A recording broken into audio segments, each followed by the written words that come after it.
Hello everybody, my name is Ian Kirkpatrick. I'm an author, idiot, and loin streamer, and today we're doing a book review. If you can't tell, I am trying to do something a little different, to mix things up a little bit, because I decided that I want to show off the beautiful art that I'm getting for characters, Monty's work. Obviously, I'm trying to do some sort of setup here where you got the book on display, you got the characters that are mine, and we're getting a little crowded, but we're gonna try. I promise that it'll look a little less done in the garage someday. For now, this is where we are. So, hello everybody. Today we are reading A Bringer of Light by Frank Janus.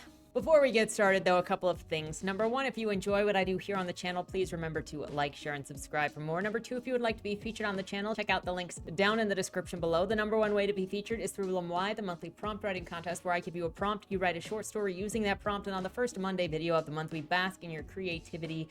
The second way to be featured is if you are an indie author and you have a book out or a book that is coming out. If you submit it to the Fresh Meat feature, it'll be read here on the channel, or at least, the first chapter will be read here on the channel, to hopefully help more readers find your work, and mayhaps I will read it in the future.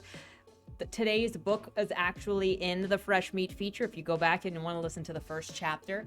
The third thing is, if you would like to check out any of my books, they're available at any of your favorite places to get books, including the local library upon request. These guys right here would be featured in the Bodymore series, and they come in book 2, 3, and they will be the main characters in book 0 coming out in October. Hopefully you're looking forward to that, or maybe you'll never touch it, but you know what, you can at least look at their pretty selves with me. Yes, they are musicians. How can you tell? With that said, let's get into the book discussion. First off, I'm going to make it clear at the very beginning that I do not think that I am the target readership for this book, like, at all.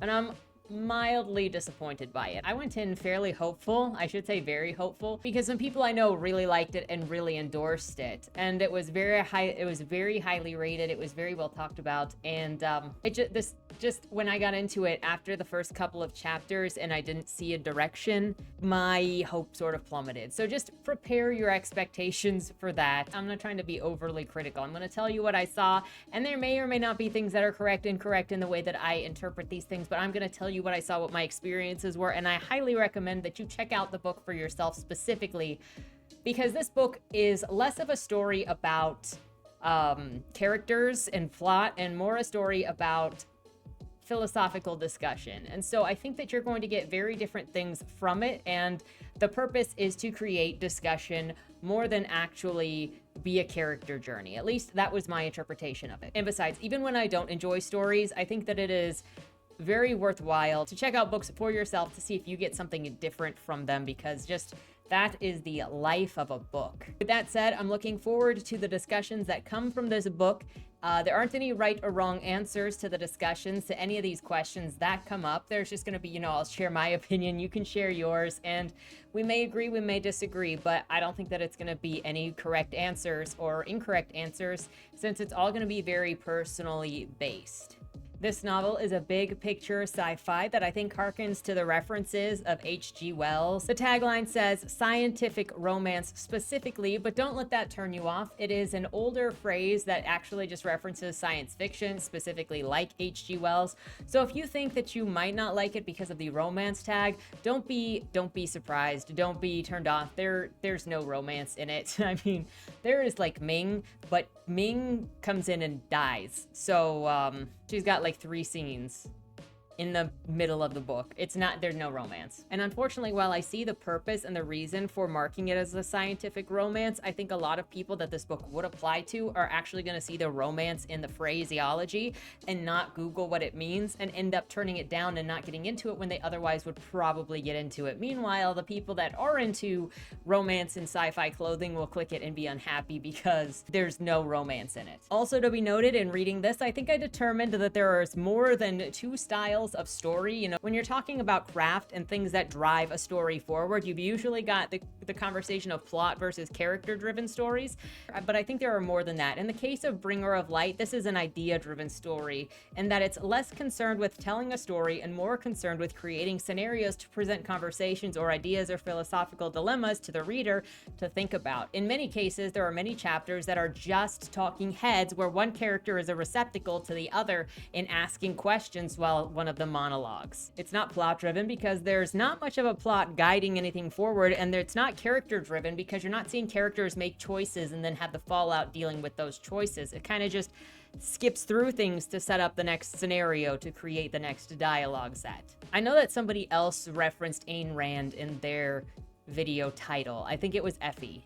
And I would agree with that, because you've got a similar thing where you're setting forward ideas, and then you're having a monologue at the end to try to kick home those ideas. Where I think that it falls short is that it never actually commits to showing an idea through the character's actions, because it skips around and it is too big picture, and it tries to cover way too many things to the point that you lose the focus of the philosophical questions that it's trying to ask, and you never see them actually enacted. But we'll get into that as we get into the plot summary. With that said, let's jump into the story. We have a first opening with Of Mice and Men as the title. It's an introduction to the experiment where scientists put mice in a habitat with all the food and resources they could want. They were abundant at first, then grew apathetic or violent. Infertility levels went up and males became asocial. Females lacked maternity instincts and population declined until they all died. Despite having more than enough resources, this experiment was repeated multiple times with the same result. Now, looking back on what is to come in the future with the habitats that are basically created, it's unfortunate that it starts with the introduction of this experiment, and then you never actually see Rabin going through phases of this experiment, trying to create the perfect society and running into this situation again and again and again and again, when it feels like that's what it wanted to do. Then we get into what is called the epilogue, which is an interesting choice as well. It starts out with an epilogue and ends with a prologue, and I'm guessing that that was done on purpose. We're introduced to a nameless man who appears to be the last human on Earth as he speaks to an AI assistant. He goes out into a field after taking off his gear and stares up at the sky, thinking of the mistakes of his kind. A voice of his ancestors in some ways tells him to have hope and that everything will end well. Then he closes his eyes and embraces the light. So now, starting out, we're going to have three main timelines from the beginning, and then as we go further into the story, we're going to be introduced into different timelines sporadically. I will notate them maybe if I remember as we go forward, but the three main timelines that we're starting out with are the Isle of the Blessed, the Republic, and the Millennium Realm. The first story that we go to is the Isle of the Blessed, and there's a group of castaways who wake up on an island beach. After Bertrand, one of the castaways, gets around to meeting and helping everyone up, there's a flashback to being on a ship talking about a journey and the job that Bertrand was on with them when a light appeared under the sea. A mysterious light that seems so big and so strange is referred to as a Leviathan. Then we go over to the Millennium Realm when we're with two German brothers, Boulder and Rabin, in the 1930s. They're very young and a guest arrives. Rabin is very, very advanced, very smart for an 8-year-old. He is a super genius, started speaking in full sentences before he was a year old and knows like 6 languages and advanced math. However, Boulder is slow because of the way that he was born. There were complications, and so his brain doesn't work quite as well, and he's a little simpler. The twins go to listen to the guest who has come to speak with their father, but they were not invited into the room, so they get a stethoscope to listen through the wall. It turns out that Papa has petitioned for the boys to be schooled at home because of their special circumstances. The man who came to visit is also being asked to mentor and or teach Rabin. The boys promised not to say what they'd heard in this discussion, though if asked, Boulder says that he can't lie. Then Constantine, the man who has come for the visit, comes out and tests Rabin's knowledge after their introduction. Later that night, Baldur has a nightmare that he can't remember, and Rabin comes to lay with him, comforting him. The two of them are happy to have each other. Then we go over to the Republic, which is the third main timeline that we're going to start out with, and at this we have a man named Mo who is looking for another man that is actually Mo's business partner. Now, he dropped this guy off in the middle of the woods 8 months ago. This guy's name is also Rabin, which you're going to be is like, that's weird, because this is closer to like 2016-ish, because we're going to have some vague references to a Trump-like figure in this scenario. So you got the Rabin in the 1930s, and then you got the current year Rabin. They're both the same person, but you can't necessarily tell in the beginning. I mean, I assumed because it's Rabin, and that's that's a specific name. But you're not necessarily connecting it as anything other than maybe a descendant of some kind at first, because he looks like 30 or 40. Anyway, so Mo is looking for this guy named Rabin, his co-creator and co-founder of his tech company. Mo went looking for him due to the upcoming talk on their tech company that is going to be in Vancouver. Charlie Zimmerman is someone that he met along the way while looking for Rabin, and that guy is helping chase the trail of Rabin through parts of Alaska. Once Rabin is found, Mo is invited into his self-made shack, and they talk about business and the current state of politics. Here's the allusion to Donald Trump-style figure, which is mentioned by Mo as he says that the West has become way too decadent. Mo argues that there needs to be something in place to guide people on the right values, but not a religion, because religion is disproven by science, and that the current election results are basically the result of white men, and there needs to be some way to help against that. Rabin gently challenges every thought that Mo has, and they talk about possible best system of government, and talk about how one might achieve the sort of governing that cares about the weakest when power corrupts and reveals man's true nature. Mo complains that Rabin is never available, and Rabin offers to sell his part of the company to Mo so that Mo can just take it over. He's uninterested in being a part of the tech company anymore. Mo agrees to buy it. Later at the conference, he's talking to his assistant about a digital assistant that they're making and how they need to hurry up with its development and give it the correct algorithms so that people think that it's real despite it not being. Let it change itself just slightly because of the algorithm so that it corrects itself so people think that it's learning, but it's not really learning. It just gives it the facade of having a personality. And he even wants people to fall in love with it if possible. So this gives this idea that you're actually possibly going to be following the development of this AI system. You're actually not. We're actually not going to see any of this happen, and then someday we're just going to teleport into it being the overlord of everything. We switch back over to the Isle of the Blessed, where the castaways explore the island, bathe, set up a makeshift camp, and prepare for a storm. Then they're exploring, and they believe that they're on Madagascar. Some of them, while exploring, report that they found a sphinx. They also are not sure how long they've been there. They determine that they have been there for 3 weeks, maybe, based on the sun position, and that they are not actually in Madagascar. Though ultimately, the alignment of the stars in the sky leaves them very confused, and they think that they shouldn't be able to see any of what they're seeing from where they're at. Then we return to the Republic, where Mo is giving a presentation about his AI development, and here he is saying that he will develop a super intelligent AI. He says that you can't really argue against it, but if you do argue against the inevitability of the AI takeover, then you must disagree with one of the following. Quote, the first assumption, intelligence is the result of information processing. In other words, our ability to reason is not produced by some unknown mystical ingredient unique to the human brain. Mo turned to his audience, and it certainly does look that way according to the current state of scientific knowledge. As just one example, Crystal Ball, the company I work with, has already developed software that gives computers a narrow form of intelligence. Of course, today's AI doesn't come close to having the powerful cross-domain capabilities that a human mind possesses. Our brains still know a few computational tricks that we can't yet match. However, as long as we continue to improve our AI systems, we will ultimately achieve general machine intelligence.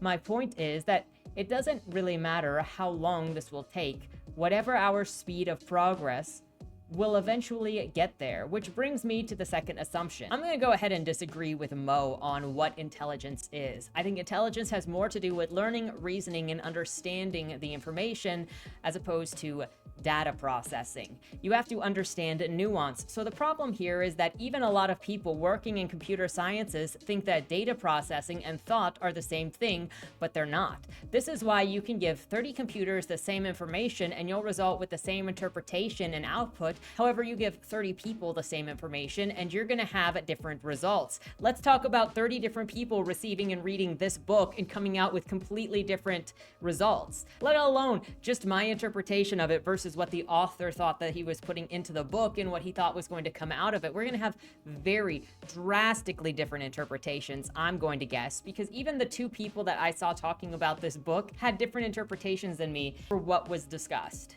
I'm not saying that this book is arguing one thing or another just yet, because this is clearly early on. I also think that this is an accurate portrayal of somebody who works in computer sciences in Silicon Valley and tech, and has separated themselves from humanity enough by working in tech that they don't understand how tech is different than people.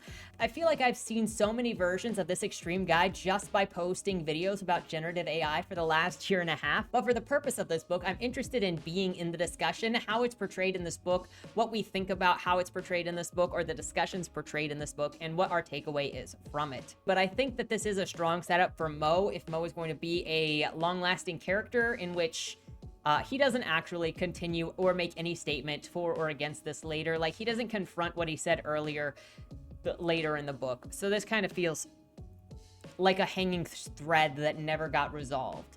All you need to know is that Mo was one of those guys that is all in for AI because he runs an AI company. Continuing, quote, "We will not stop improving machine intelligence. This statement is also as good as certain. We won't stop working on this unless mankind is hit by a major catastrophe that literally throws us back into the Middle Ages. And there's a very simple reason why we shouldn't stop. Let's look at how the global GDP has changed over the past 10,000 years, end quote. My thought at this point was he's a great megalomaniac, which is what I've seen a lot of people who are like this act like. Also, he says that they have to keep going because they want to understand the world better and cure things, and he says that this is the answer as to why they keep going, but they don't really give an answer. If you make humans obsolete, if you make computer systems fill in everything for humans so humans actually don't do anything anymore at all, then what is the point? Like, what are you end goal trying to accomplish? And that's not something, even when I'm looking at AI conversations on Twitter,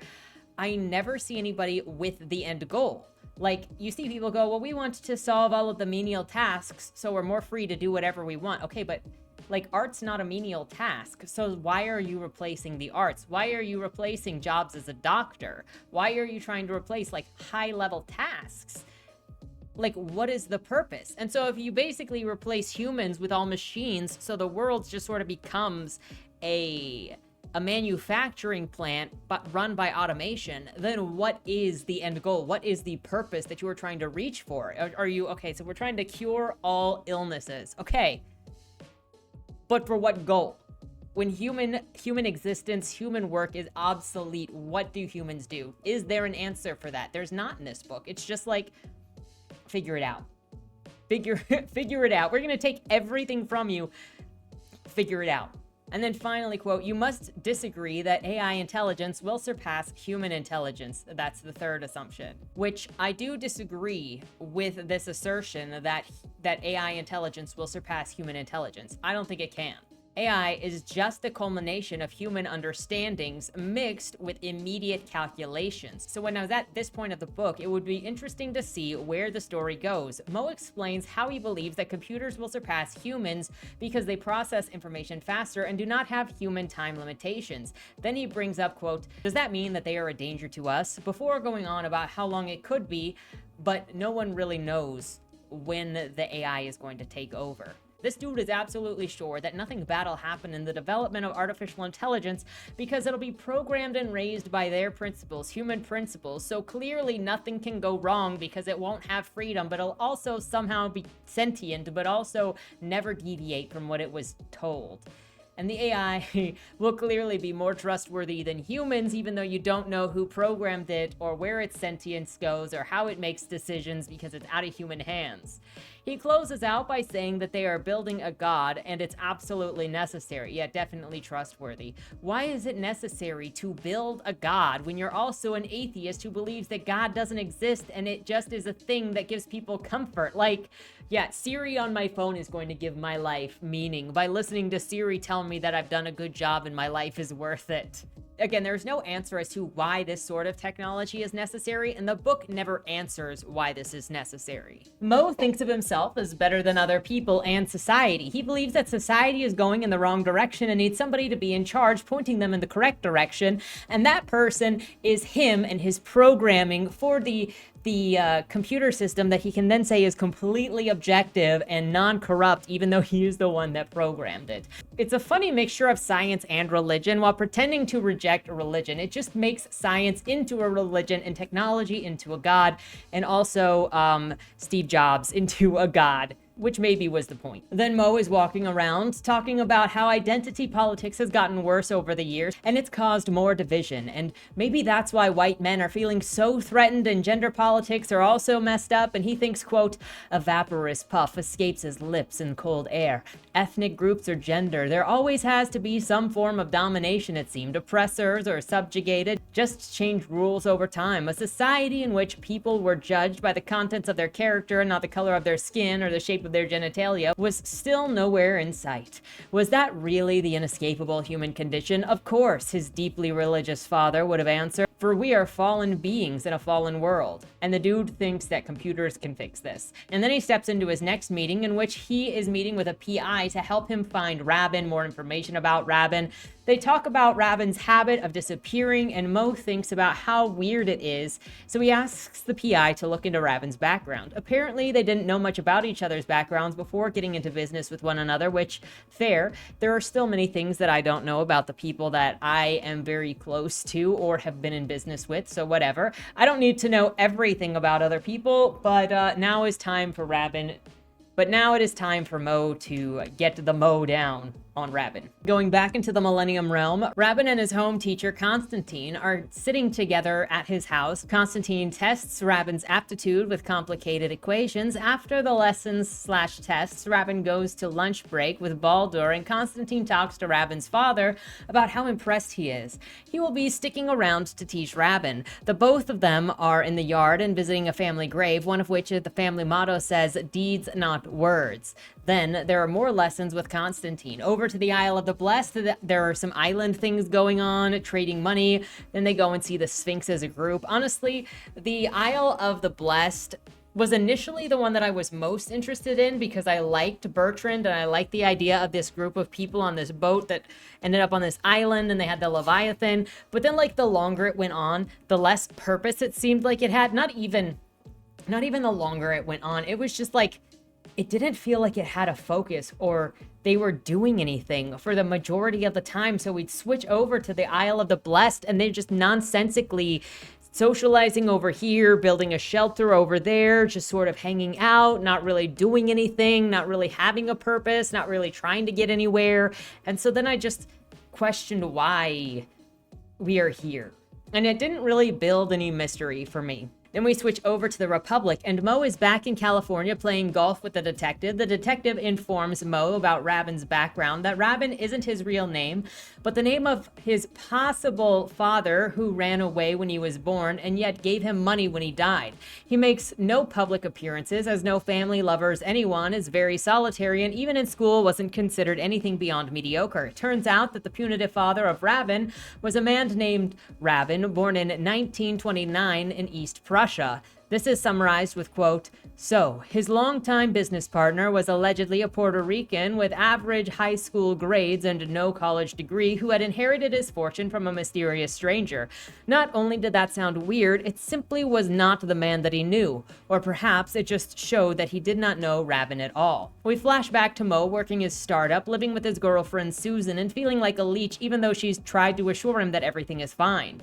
He steps out of his house and meets as handsome as a devil man. I see what you did there, and a leather suit. This is Rabin, and he becomes an angel investor in Mo's company. We switch over to a character named Lottie, who is a poet, thinking about what she could possibly make and do to get inspiration. But she's written so many things at the same time already. Right now, though, she is dealing with writer's block and she wants to fix it. Switch over then to the Millennium Realm again. Rabin is going over what tragedies are with his tutor Constantine, interspersed with the story of Rabin and his twin brother Baldur going to the woods to camp at night.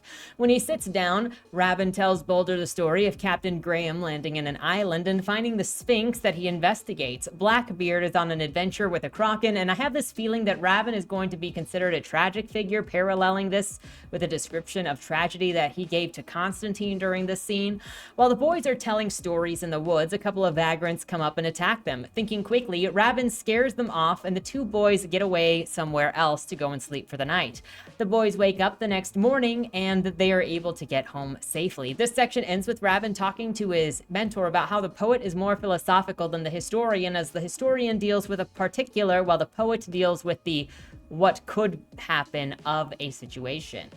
Then we're back in the Republic and scoot over to Mo, Susan, and Rabin all sitting at a table talking about moral values and how moral isn't universal and it'll always cause issues because morality is personal. Quote, Rabin regarded Mo with his steady gaze. Positing a universal morality is merely the attempt by some to impose their will on everyone else. Many different value systems are possible in this world, and the existing ones keep changing all the time.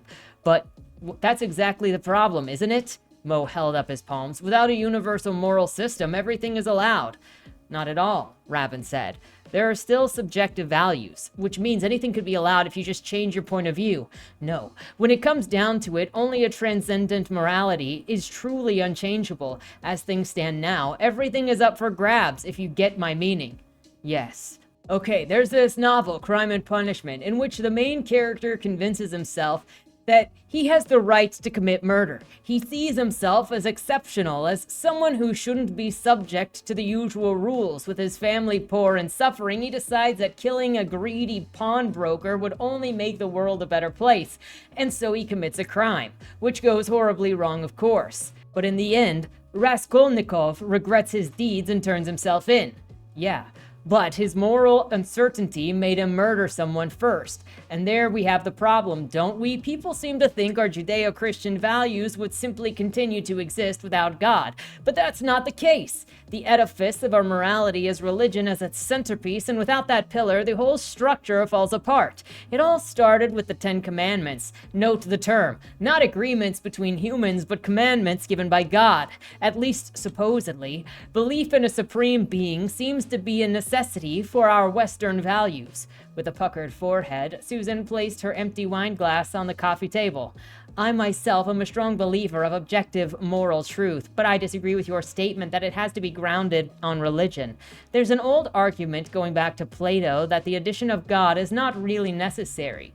Her way of speaking and gesturing became more and more agitated, something happening sooner or later in any discussion, as Mo knew only too well. This time, it was sooner.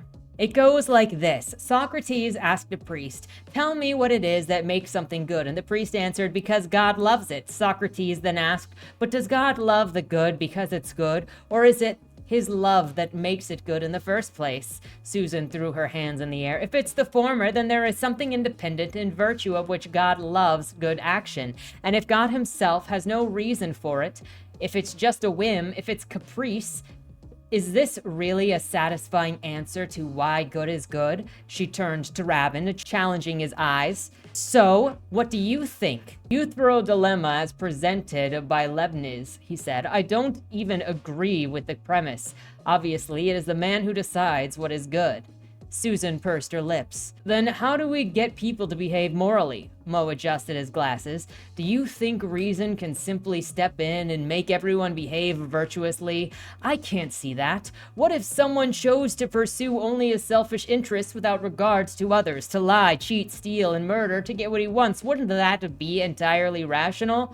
A wicked smile crossed Rabin's face. "Yes, it would."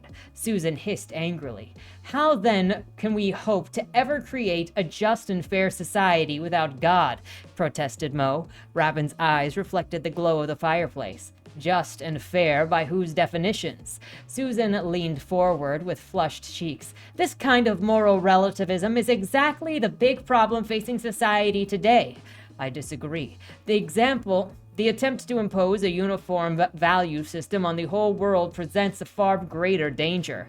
Her dark eyes narrowed. "The entire history of moral philosophy, from Spinoza via Kant through the Rawls, has provided completely naturalist arguments to ground morality. That's how we made progress. Progress to where? Do you really have a clear idea of what kind of society you want? I'm talking about human rights movements, anti-slavery, anti-colonialism, the fight against racism, the emancipation of women, and so on.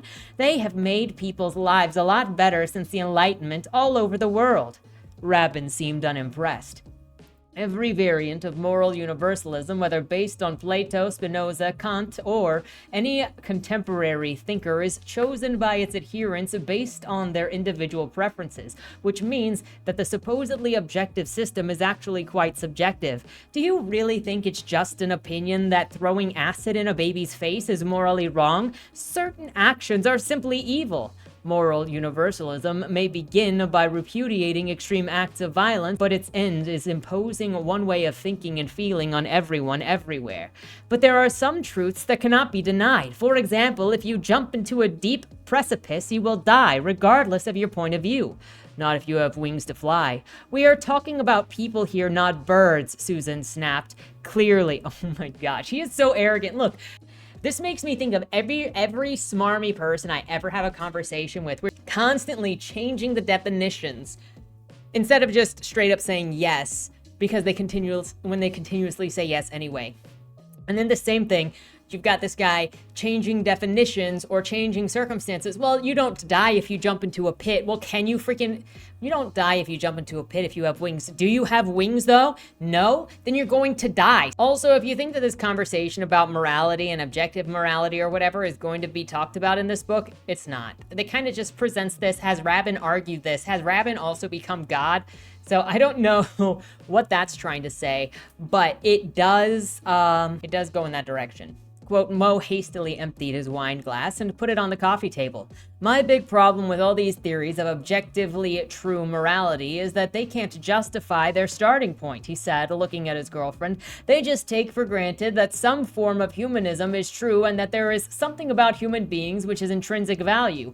But that's exactly what naturalism calls into question. How can we say that one set of values is right while the others are all wrong? It's all culturally relative. I applaud the advances in human rights through philosophy, but there must be a basis for the objectivity. In the past, that used to be the role of religion, but this bedrock of morality is eroded, and I fear that without belief in God, words like good and bad will lose their meaning. This is the root of the problem that we need to address. Humanity had religion in the past, Susan said, but that hasn't prevented all sorts of brutalities throughout history. So now is Susan arguing against the intrinsic value? So this is also a thing where you go, no, humans have intrinsic value, and this guy goes, well, why? And this is why you can never actually have a society that is entirely subjectively moral, because some people will find humans to be intrinsically valuable and some people will find humans to be intrinsically invaluable.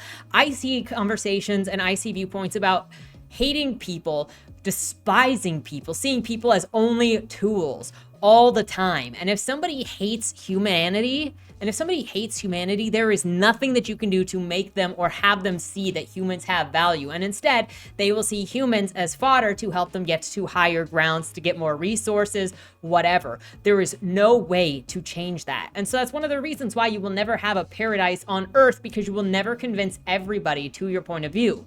Also, this is sounding way too much like Amygdala, where you've got Lucy arguing how she should be able to hurt whoever she wants because otherwise you're forcing her to not cause pain on people. How is it a better society and a freer society to be able to force violence on people than to be able to force peace on people? As far as I'm concerned, yeah, you should be able to forcefully remove people who don't abide by your peace rules, because that's going to be the better society for everybody. And don't start changing word definitions on me to then take it to an extreme. Somebody freaking tries to talk about how, oh, but is feet pornography? Do not even pretend. Do not. People have tried. I cannot tell you how many times I've gotten into it with smut writers that then pretend they do not know what the definition of smut and pornography is so that they can try to play relativism with porn.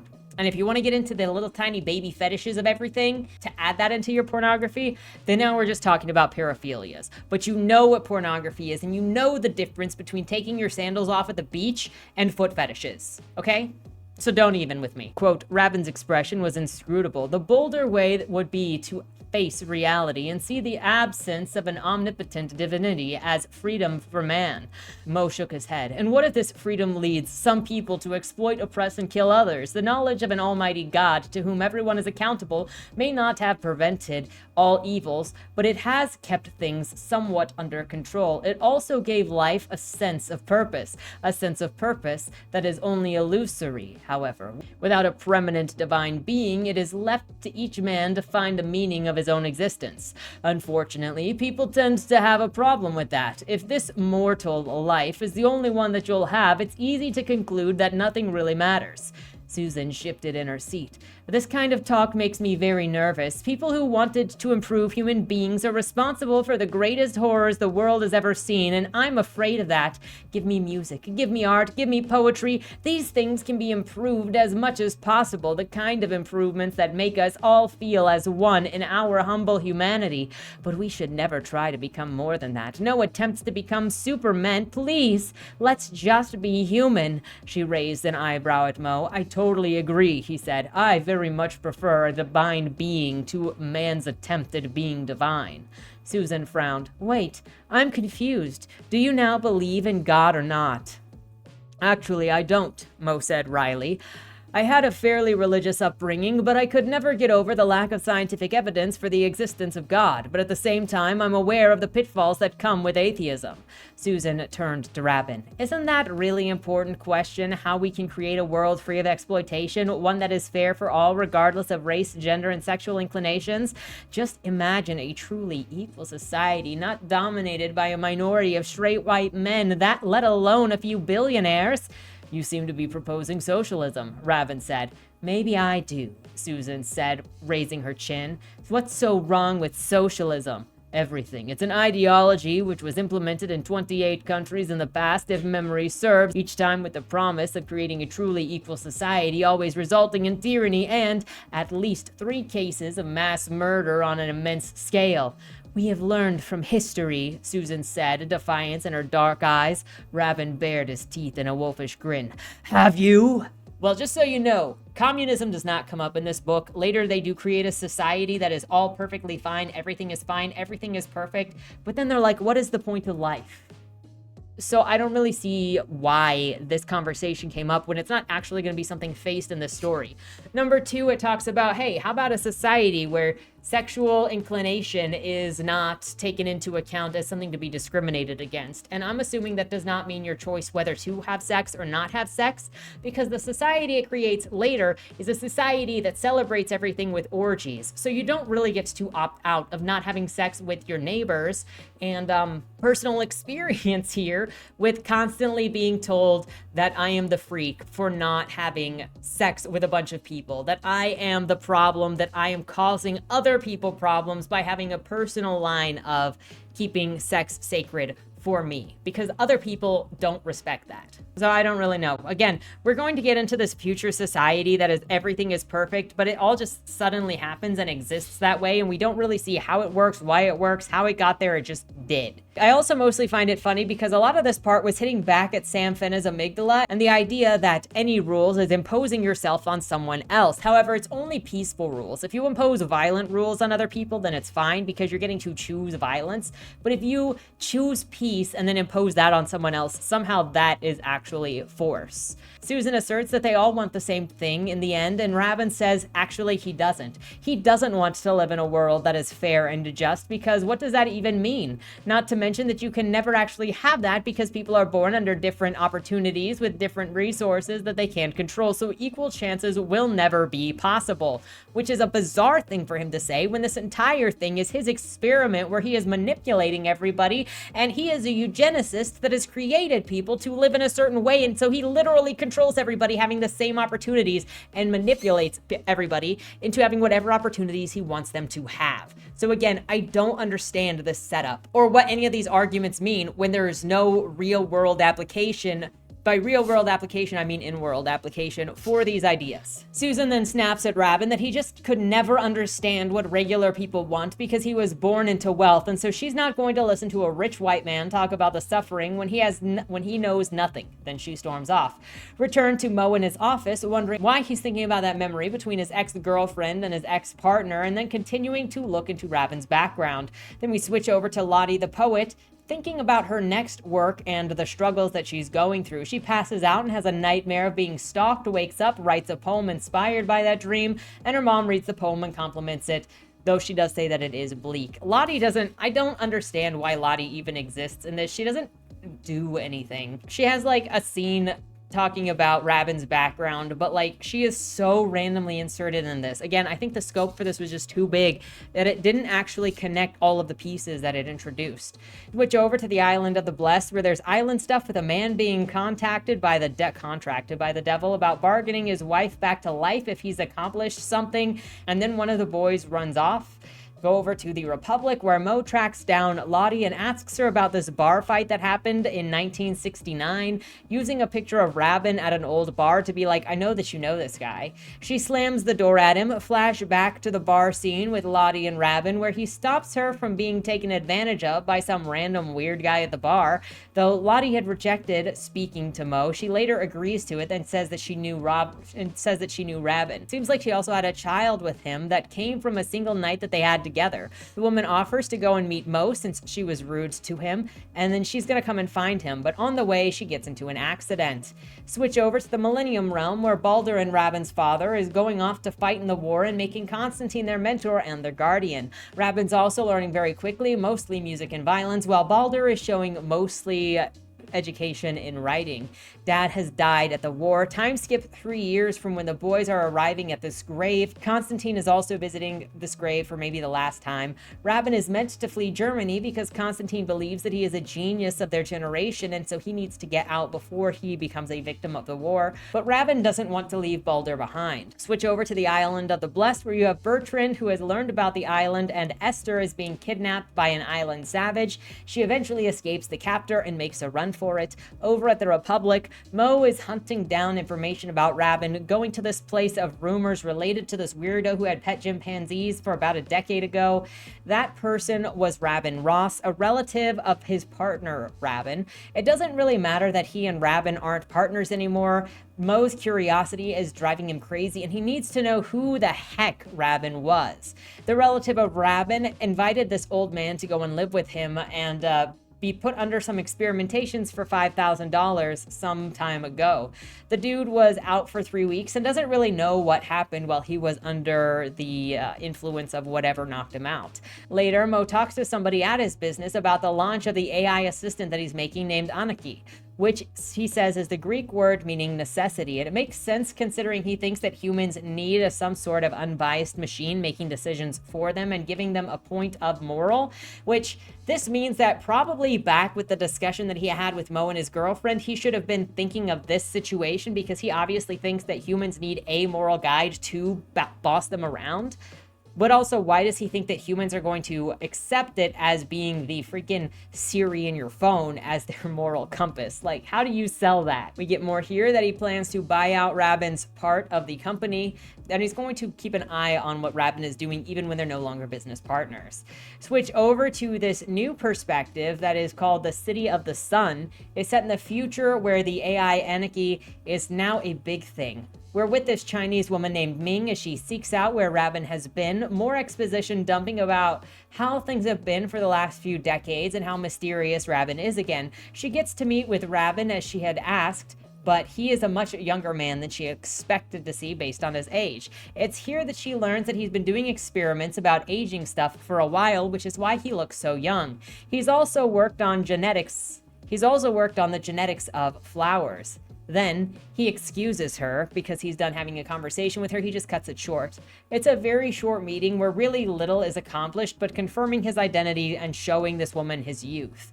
Then we switch over to another new perspective called the Pure Island. Intro to the island, which also has an info dump about John Adams and the population of this island / history of it. Then you get a couple of people talking where at least one of them says that she wishes that she was like the birds so that she could fly high away, while the older person says do not envy the birds because humans have something that nothing else has.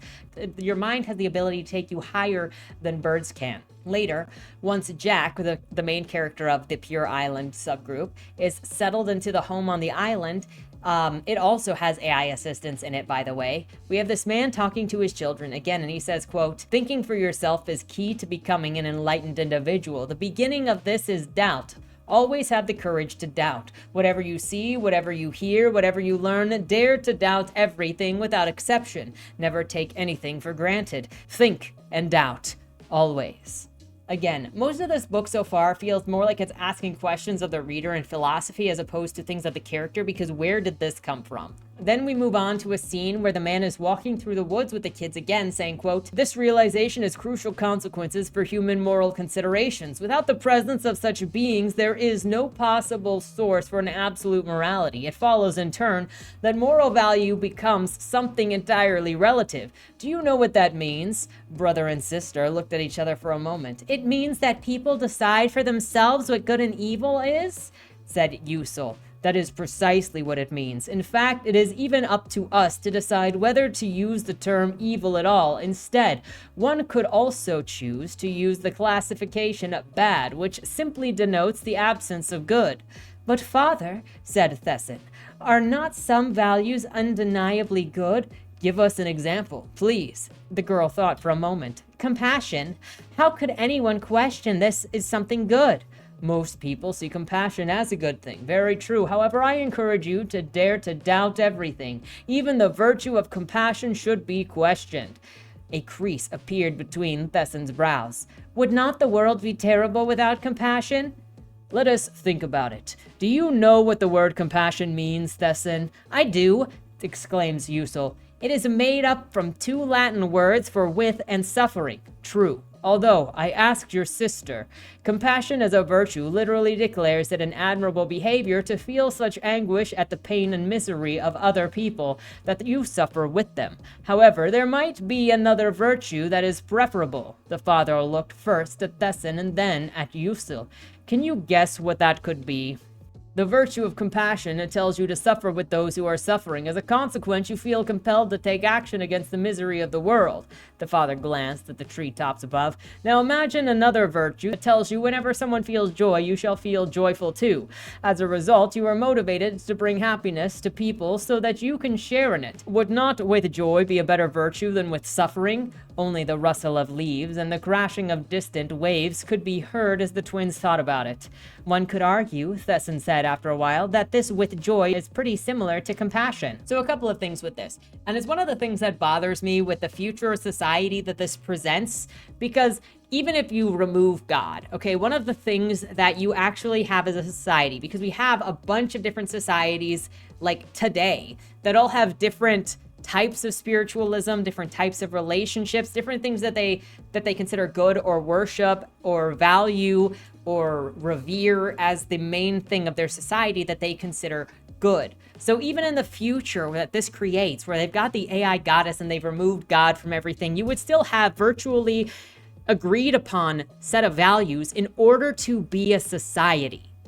And this is something that came up with Sam Fenna's books as well, where it's like trying to say that everything is subjective, but you can't actually have a functional society unless everybody agrees on the same thing. And that includes at least where the base minimum values are. So do you value having community, having neighbors, ancestors? Is a good quality considered breeding and having children and passing on your genes? Is it revering your ancestors, honoring your ancestors? Is it honoring God? Is doing harm to others considered bad, or is it considered good? Is having money considered bad, or is it considered good?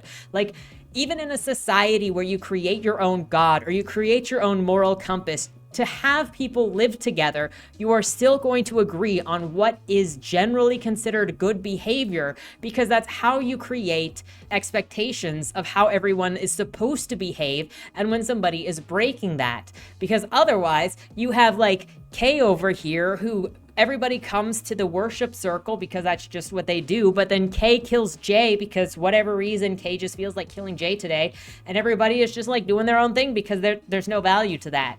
But even still, Kay thought that Jay did something worth killing over, and everybody agreed that that was moralistically okay. So like, even when you create your own society, you still need to create the building blocks of value that your characters have in that society. There is no way to have a functional society where nobody has any values whatsoever and yet they still live cohesively together.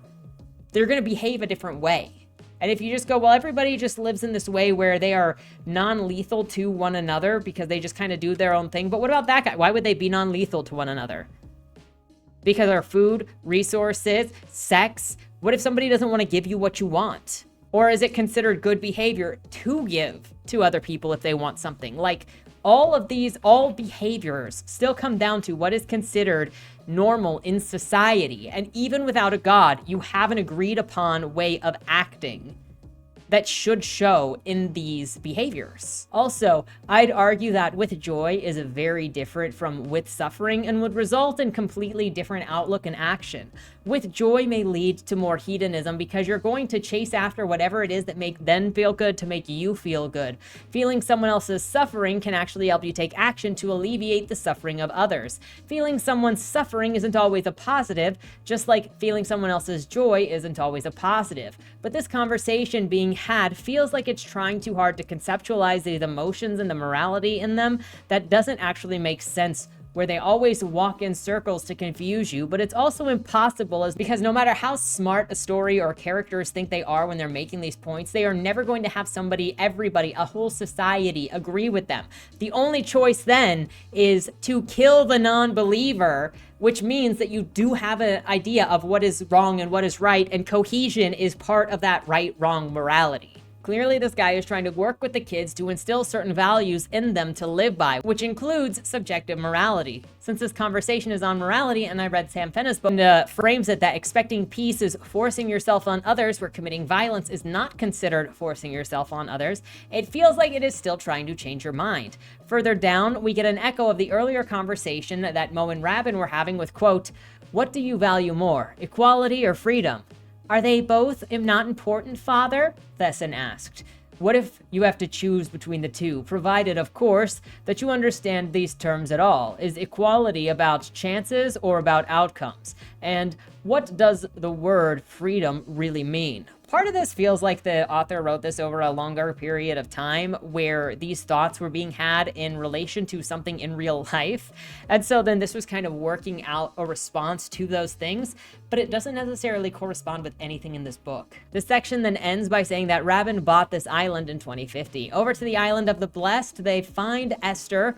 This island boy named Caleb is promised a woman and wants one to have babies with. The group discusses submarines, and a squidly creature had Esther at some point. The island of the Blessed just felt really messy at this section. It feels much more Eldritch and Lovecraftian than the other parts of the story, so the actions here didn't really feel like they connected.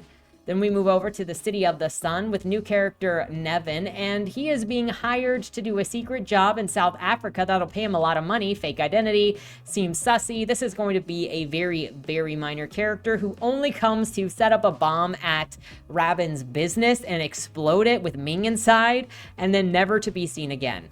I don't know why he needed a whole perspective. Then you've got Ming in South Africa and the new guy named Turner. Ming eventually goes to see Rabin again and introduces him to a game that she learned from her uncle because Rabin wants to play it. Rabin, being a super genius, picks it up immediately and is beating Ming, and we get, quote, "Your uncle seems to think that men are superior to women at this game. Do you agree with him, Miss Hugh?" Ming sat back and crossed her arms. "It's true, the best way players are always men. But it doesn't bother me. Am I supposed to be envious of the male intellect because men play this one game better? Computers are far superior to men in Wei. Should I envy their minds as well? I prefer to be a woman with a woman's mind." Later that night, early in the morning, Rabin calls Ming to come back to him and takes her on a chopper ride. He takes her out somewhere random in Africa, and then they sit down and watch the sky. Quote, "Did you see the glory? The glory of God?" His dossier had given no indication as to whether Varland was religious in any way. He could be a spiritual crockpot for all she knew. "The glory of this world." He leaned in closer as if telling her a secret. "It is with us in every single moment of our lives, but we forget. We have to look at the stars or watch a sunrise to remind ourselves how glorious it is to live, to feel, and to experience. Only then do we see once more the infinite possibilities open to us at all times. Thus, we are renewed each day again and again and forever again." All of a sudden, Varland rose to his feet. "Let's go back now." And this is pretty much the extent of that scene. The scene is pretty much getting there and changing clothes, which took more time than actually looking at the sky. And so then ending on this just makes it feel like one of those stories that is trying to make you think. She thanks Valand for the view, and the chapter ends. So switch over to another group of people. We got Jake, who's going to meet Rabin, who is over 100 years old, but his experiments have kept him looking youthful. They spend some time together. Then we switch over to the father and his children, telling them another story. At this point, every time this switch happens, it feels like these kids are just meant to be stand-ins for the book to speak to the reader, because then the dad just explains things to the kids who keep asking questions. Quote, "Yes, Usil, man came into being through the intricate process of evolution. However, this is not a story about our origins, but about events happening much later. As I was saying, when men had just opened their eyes, they looked upon the world and saw how intrinsically unfair and pitiless it is. They watched the hawk kill the peaceful dove and the cat prey on the helpless mouse. Why is it like this, they wondered. Much to their dismay, they found that everything beautiful around them is destined to perish. Eventually, men also realize that their own lives are effervescent, and that each of them is doomed to die. That made them very afraid." What did they do? Patience, Thessin. It'll be revealed soon. In any case, things got even worse, because men, unlike animals, were able to overlook their lives as a whole. Questions arose among them. What is life good for, they asked. What is its purpose and meaning, they wondered. But none of them knew the answers to these questions. This made everyone feel terrible, hopeless, and they cried out, "What is the point of living in this world? We might as well lie down and die." "That is just stupid," exclaimed Thessin. "Giving up and wanting to die makes no sense at all." "I agree with you," the father said with a grave nod. "Nonetheless, that is what happened. After seeing the void, men felt dire fear and hopelessness. They gave up on everything and just wanted to die. However, this was not the end. The people were saved at the last moment." Then we switch back over to Jake thinking about whether this situation with Rabin is real or a hoax, and what is even going on. Then he goes to meet Rabin again. This meeting is just to interview Rabin about his involvement with Mo. Rabin influenced the AI thing to enhance human abilities, while Mo wanted to lean into AI as a guide. Rabin was also hands-off. I don't really see how this is super different, other than like Rabin wants eugenics and then Mo wanted to create a god, but Rabin also became a god. Like, that's where this ends. So Rabin is arguing against Mo all the time about creating a god out of artificial intelligence, where Rabin actually just uses science to become a god and turns everything that he makes into basically sims, so he can relive his simulation of the situation where he wants to create a perfect society that has morals that are not relating to a god, but they are still being related to a god because they're getting their morals from him, where he is teaching them what to believe. Like, because if you think, so the old man talking to the children, Usul and Thessin, I'm pretty sure that's Rabin, okay? I don't think it ever says Rabin, but later when Jake is brought to the lab and is found by the old man, it's revealed that Thessin and Usul are Rabin's children. And so then if you got the father here with the children, then Rabin is their parent.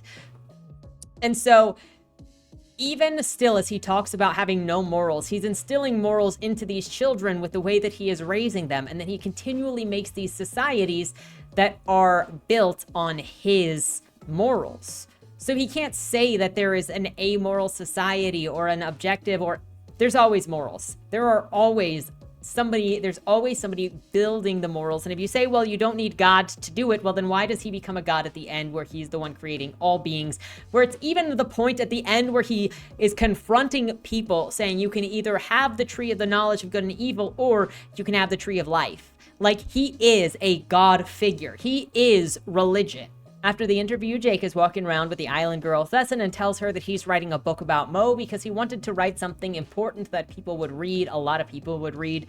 Then he's sitting at the dinner table with a couple of people and saying that he left the UK because he didn't feel like he belonged there anymore because of the population, the genetic population, the cultural population kind of pushed him out. He says that he's hopeful for the future, though, because the Global Adversary Council is led by the incorruptible AI, and they have this exchange. Quote, I repeat my questions. Aren't you at least a little bit worried about an AI becoming too influential in the world? No, not really. And Jake smiled at Thesson.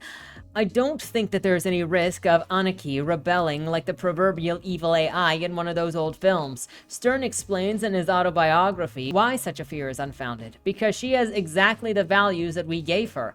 Anarchy has also been dealing with people for decades, since long before she became sentient. I don't think that for a minute she is going to try to wipe out humanity or anything. God, what an old cliche. But like, this is so impossible, it doesn't make any sense. You can raise your children with your values. They can still choose to not have those values. So it doesn't matter. So Anarchy could raise people to have these values that were put into her by another human, by the way, and people could still choose to reject those values easily. It happens all the time. That is human nature. The fall of man is predicated on rebelling against God. He said, you can have everything in the garden except this one fruit. And what do? Or go for the one fruit. It took one generation to get a murderer, Cain.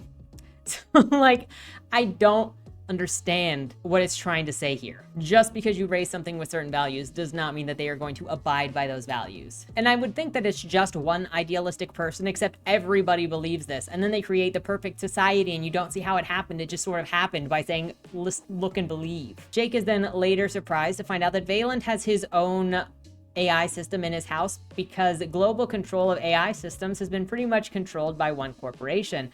But somehow his is away from the rest. Jake is also confused about how Rabin is even alive, why he has children who speak a dead language, and how and what any of this actually means. At the end, Jake is in his bed thinking over everything when Thesson sneaks in and tells him to be quiet. This scene is interspersed with the older man telling the kids about how God is made up to keep people in line, give them hope, and to make them feel better in general.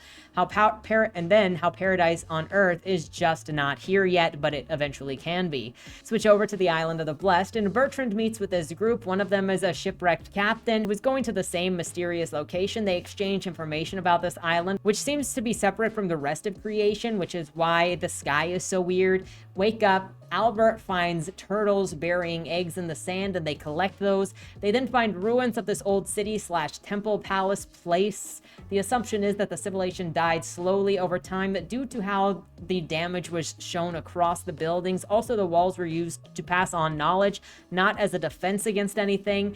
Everybody goes to sleep for the night. Bertrand then thinks he sees some ghostly things in the mist. They keep going through this abandoned town / village and looking through everything. They get attacked by lemurs and then run for cover. They're also now looking for a way out of this place. An amulet that one of them has is glowing and he throws it into the body of water. I'm not really sure what that is supposed to be. Switching over to the City of the Sun, and we're back with Ming, and she prepares to eat a meal with Rabin because after sunrise together, he's called upon her. She fusses over her appearance before meeting Rabin. Then they sit down to play the game that she showed him. She calls him out on letting her win. She also doesn't know if he's actually super brilliant and all of this is for real or he's just scamming everyone. I don't know how she's unsure of that when he's over 100 years old, but she's assuming his entire thing is a scam, in which case we should see more of her questioning at this point if she really thinks that it's all a scam, because she's really not questioning it at all. Meanwhile, we move over to Turner and this woman named Charlene, who is employed by Rabin. Turner is patrolling when Charlene notices something is off with one of the air conditioning covers, vent covers. So Turner kills her immediately and then drags her body into another room with, quote, I just could not take the risk. This is the last job, the big one. It must not be ruined by amateurish mistakes. So this line bothered me for a few reasons. One, it was random first person in the middle of this paragraph, not even dialogue. And then two, it was just explaining something insanely obvious that it felt like it was talking to the reader when we really didn't need this explanation. Back over to Rabin and Ming. I don't know why we needed this interruption of freaking Turner planting a bomb somewhere. Again, Turner just seems like such an unnecessary perspective because he's not going to come back. He doesn't do anything but show us that he's planting a bomb and trying to kill Rabin, which we could have had from Rabin's perspective and then filled us in general when he talks to Mo later anyway. With Rabin and Ming, we get this conversation. Quote, Miss Hugh, are you aware that EOS is more than a profit-seeking enterprise? You're referring to the university, I assume? In part. Solomon's house represents my attempt to realize Humboldt's concept of the ideal university. In other words, I have tried to create a place in this unbiased pursuit of unfettered knowledge, free from ideological, political, or religious dogmata, where the areas of learning, teaching, and research are seamlessly joined together. She put down her chopsticks and reached for a napkin. The humanistic ideal of free thought. He gave her a brief nod. My goal is go beyond that. However, let me ask you a question. In contrast to Western countries, your home nation of China used to be somewhat open to the idea of human genetic engineering. What is your personal opinion on this subject? Ming shifted her kneeling position. I think the technology could offer many possible benefits, she said a moment later. However, there is also an absolute potential for abuse and harm. It is therefore essential to ensure that any manipulation of the human genome is carried out with wisdom and great caution. And I have to wonder why. Like, we're at 65% of the way through this novel, and we have no motives as to what Rabin is doing any of this for. This is when they feel like toys. Why is Ming even here? Why did Mo do what he did? Where is the payoff for any of this, or the disaster? It doesn't really matter. There is none. Even if it was just Rabin having the goal of creating a perfect society in which he could believe that there is a perfect society, then you can't believe in there are no actual morals. There is no objective morality, because even then you're still going to create a society with your morals based on your subjective morality. So like, you're still teaching something, but there is nothing. You can't do anything if you don't commit to something. And I think that's what pisses me off the most of this conversation about objective and subjective morality, because you cannot create a society when you don't commit to anything. If you believe in nothing, then there is nothing. You can't teach other people to believe in nothing with you. Like, you can tell them to, but you're not going to get that. You know how many battles throughout history have been fought because of ideals? But you're not going to convince every single person in existence to forsake natural selection, ancestors, descendants, God, anything. So give me a reason within the story as to why any of the characters are doing this, because no reason doesn't work for me. I need a context for why we are following these people, and if we're 65% of the way into this book, which is a couple hundred pages, to have no reason for motive, to have nothing to be like, well, what is he trying to accomplish? Or what are other people trying to accomplish? To have none of that takes purpose away from this story. Rabin then goes into describing basically using fetuses to, quote, increase the health and intelligence of the population. It's at this point that I then lost all interest in Rabin, period, because I also realized that this book doesn't have a purpose for anything. It just kind of throws stuff at you, and it's gonna leave it there. So while Rabin is over here murdering babies for his skincare routine, we're never going to get the why it matters, the why he's trying to do that, the purpose of making people live forever in his whatever thing that he's doing. And so if I just have to follow this evil person doing evil things for no apparent reason, I'm like, why am I here? I'm gonna get no answers. Anyway, he wants to be granted the ability of using fetuses as worldwide sacrifices for the living to make them better people. Basically, you just turn into amygdala by doing this. It's kind of funny because, you know, they murder their fowlers in order to eat them, because if the weak get cold, and apparently just babies are the weak and they get eaten by the older ones. After that, the two of them dance together. She gets super turned on for some reason, and then it's like, let me show you something. And so they go down to a library. Feels like a conveyor belt that's randomly happening as he goes, look at the books, look at this statue. And then aside from talking directly to the audience again with questions on philosophy and technology, you have these random bouts of like, what does the contents of the library have to do with anything? There's no purpose that it showed that they needed to see this library. It just kind of told more information to the reader. The same thing goes about the background of the island, where it was talking about John Adams making it into a society. While they're down there, Rabin then kisses Ming. She says, yes, it's successful. I've seduced him. Unfortunately, I don't really get it, because the two didn't really have any chemistry together. Even assuming that she was a spy, it was so random and it didn't work for me. There is also this weird thing where they have sex. Clearly that's what's coming, but then the description of it, she's both admiring him, but also sounds like it was not satisfactory. It was this weird mix, quote, but enough of the stars. Ming was listening to the heartbeats now. Simply unbelievable that this man was 77 years old. She had almost forgotten his age. Alan's physique really was that of a fit and athletic man in his late 40s. Lovemaking had been fun. He had clearly tried to please her. Afterwards, they lay together in a tight embrace, her head resting on his chest in the quiet of the moonlit room. Good on Rabin over here for pleasing her without really pleasing her, I guess, because she still sounds disappointed, just impressed and disappointed. Rabin is clearly having a nightmare. He wakes up saying the name Balder and then wanders away to a window for some night air, distressed. Then there's another good example here about how the book either thinks that the reader is not very smart or doesn't trust you. Quote, how Valen stood there, one hand on the doorframe, his head hanging. He was clearly in a state of deep distress. I would not have guessed that after he woke up from a nightmare. Thank you. Also, why was there an exclamation mark here? There are interesting choices for exclamation marks throughout the book, and I wonder if it had to do with the style that inspired this, which were Verne and Wells. Ming asks Rabin to come back to bed, and he says, that was the moment that she died.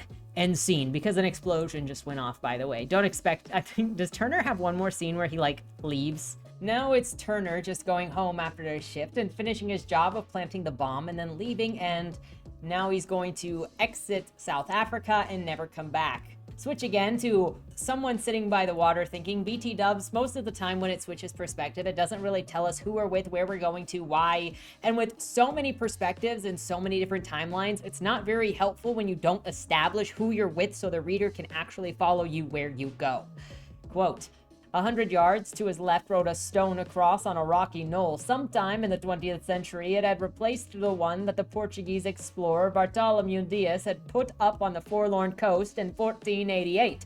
What a place this is, he thought. How it puts human endeavors into perspective. Our deeds are transient. Whatever we create passes with time and is eventually forgotten. At some point in the future, they will stop replacing the crumbled remains of the cross on the rocky knoll, and it will disappear into nothingness. Only the uncaring sea and the indifferent rocks will remain. I will create something lasting, something that future generations can rely on rather than having to build on the ever-shifting sands of this world. I share this because it's another example of what feels like the author talking to the readers, and it's like, can we be in the scene, please? We don't even know who is sitting on the rock because there isn't a name yet. We don't even know who the perspective is at this point. And when we've got like a couple different groups that are on islands, it's not very helpful. Turns out that this was actually Mo, and Rabin is approaching him. So we don't even know what time period this is in. Apparently it's 10 years since the last time Mo saw Rabin.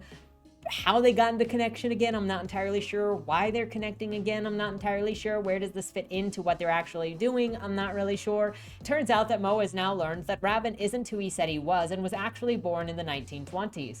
And they started talking about time travel and how it was more or less impossible to accomplish, so instead he did suspended animation. From here I was more irritated than before. You see, we got this scene with Rabin and Ming, and then it cuts to Turner, and then it cuts to this. And this apparently takes place after the above, because this was an assassination attempt on Rabin, but we completely just gutted that scene and ended up this way. And how did he not die during that explosion when him and Ming were in the same place? And again, we've got the same trope that I hate in so much content, where it's like random explosion, cut scene, and you can make whoever you want to have survived without giving any answer as to how the frick they survived. Rabin apparently tracked down Turner under his fake name, but Turner committed suicide before he could be arrested. The theory is the Chinese were trying to get information from Rabin about his anti-aging experiments, both by using Ming as a seductress and then also hiring the bomber.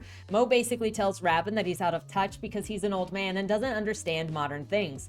Hope in technology was different from his time when he was born, and it stopped trying to transcend humanity. Then he goes on to say that AI system that he has created is the way to go. Quote, things like traveling through time and human genetic engineering are doing nobody any good. Humans should not attempt to transcend their humanity. That's the pride and greed. There is a much better way to solve the world's problems. Today, the majority of people in America and Europe are using Anakib as their virtual assistant.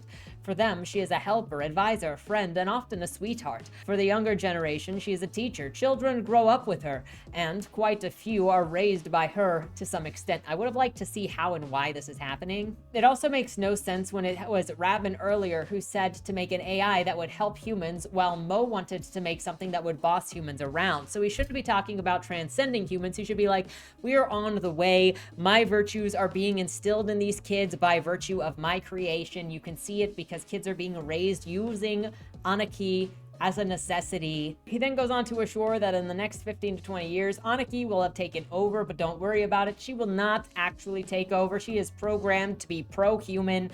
Artificial intelligence and sentience, as he calls it, definitely do not deviate from whatever you put inside of them. Mo goes through a laundry list of everything wrong with the world. All society is collapsing right now, how Anarchy is the one to fix it, considering that there is only one person in the prologue, and how Anarchy will be the one to fix it. And considering that I think that Mo is a clone, if the Mo in the future parts of this book is anything to go off of, why is Rabin not making different arguments against Mo at this exact moment?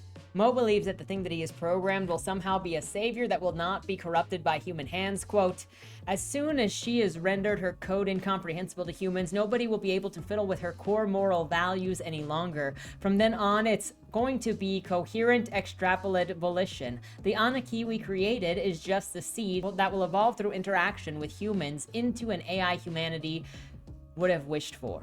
Mo is so stupid. One of the things that also made this so difficult and being like 65-70% of the way through is I didn't like any of the characters. I didn't want to see any of them succeed. I didn't care about seeing any of them fail because I didn't believe that any of them had any reason to be doing what they were doing anyway. Rabin then disagrees with where Mo is going, says it's too bad that he is the one to fund Mo. Rabin asked, quote, should the story of man not lead somewhere beyond man? And then Rabin walks away because he doesn't like what Mo is doing. Why the frick was he even meeting with Mo at this random point in 10 years? Like, the meeting was random, purposeless. There was nothing accomplished. You would think that meeting with your ex-business partner would have some kind of goal where you would try to talk to your partner about something, like maybe if you're worried about the AI, try to change their mind on what they're doing with the AI. But there was just like no goal in this conversation as to what they were trying to accomplish by talking to one another. Switch over to the Pure Lands and we're back with Jake. He is now panicking because he had sex with Thesson. How did that happen? How did he not stop it? I don't know. It doesn't matter. He just didn't think about it and just had sex with her and was like, well, now if Rabin finds out, he's going to be angry at me. Despite the panic over sleeping with Rabin's daughter, Jake goes out to meet with Rabin that morning and immediately starts asking questions about his background. Information about the bombing gets repeated, so technically we didn't even need the scene with Turner to find out, and then obviously it also just quickly closed that off by saying he killed himself, so, well, that's a dead end. Literally and figuratively. Apparently, then we also find out that the stuff with Jake is well after Mo is already dead, and they talk about the technology Mo left behind. Quote, Mo talked at length about how he envisioned artificial general intelligence as a solution to the problems of the world. Jake could not resist this time. That sounds as if you disagree. I do, Valen said. Even if the cognitive abilities of such a system exceeded those of human beings, it would still be a machine. Why is that a problem? Do you fear sentient AI will turn against us? Not at all. A sentient artificial intelligence would still be bound by the programmed values, which should preclude a rebellion, provided, of course, that no serious mistakes were made. Then it's not sentient. And Mo's autobiography is something else that they talk about, which includes, quote, of course. He explains his thoughts on Anarchy and says that strong AI is a necessity to resolve the world's problems. Its development is inevitable, but it also harbors a great danger as the opportunities for misusing the technology are endless. There are innumerable ways to fail, he says, great hurdles that humanity must overcome. Then this section ends with Rabin saying, quote, Valen's face was inscrutable. I think that certain decisions have a decisive quality, be it for a single person or the whole of human civilization. Once made, their consequences are inevitable. So this stood out to me because it just said, decisions are decisive. I think what the passage was trying to say is that decisions are final. Basically, that once you push a boulder down a hill, then there is no stopping it. But saying decisions are decisive, was rough, especially from a genius. And then we switch back to the dad telling the two kids about the promised land meant to be on Earth. Quote, "What happened?" asked Thesson. "Did the people build the good place?" "No, they failed to do so." "What was the problem?" There were three problems. The first was that despite their best efforts, it simply turned out to be an incredibly difficult thing to do. To bring forth the good place with its perfection, the imperfect world they lived in had to be destroyed first. However, there were some among them who resisted this wrecking. Why? Many of the people did not understand this opposition either. As it turned out, there were a number of different reasons. Some dissenters liked the old state of things for all of its faults. Others were afraid of change. Then there were those who doubted the words of the philosopher about the future good place and still believed in the other world of the supreme being. At first, the people tried to break the opposition by force, which caused much bloodshed. Lies and deceit were also used to overcome resistance. Later, they resorted to more peaceful ways to achieve their goals and attempt to convince those who disagreed. It took time, but eventually the building of the good place could begin. And then another, even bigger problem became apparent. Human nature itself stood in the way. Again, end scene without completing anything, mid-convo, blue-balled, and now Jake is somewhere else, and it doesn't really bother setting it up. I was begging the book at this point to please just end a scene instead of jumping between points. So Jake is now somewhere else, and he's with one of the teenagers that approaches. It's the son, and he asks if he wants to see what the island is really all about. Rabin might not let him go if Jake sees it, and Jake is like, well, I'm here as a reporter of sorts, and I wanted to see what's going on, so show me the secrets. We switch back over to the children talking to the dad. It's just disruptive. The dad tells the kids about the dream world failing time and time again because human nature never stopped being evil, and so bad people would always take advantage of the good things. Scene cut before the dad says the most serious problem of all, because he's only said two problems of all. And we're back with Jake in the library, which leads to a biochemical lab that is apparently run on nuclear power, and no one knows about it. And then the teenager, shows Jake to this new room, and of course, Jake is like, Jesus Christ! And you know what happens? The scene ends. Switch back over to the dad talking to the kids about the biggest problem with the utopia is that people have no purpose, and the advancements do nothing to help answer the question of what is the purpose of life. Then we go back to Jake, where we see artificial wombs holding 9 babies, and the boy says that they are meant to be superior human specimens. They are illegal baby breeding going on here. And then Jake flees the lab because he knows that he needs to leave as soon as possible before Rabin knows that he's been down in his lab, since the kid said, hey, if Rabin knows that you've been here, you're not leaving this island.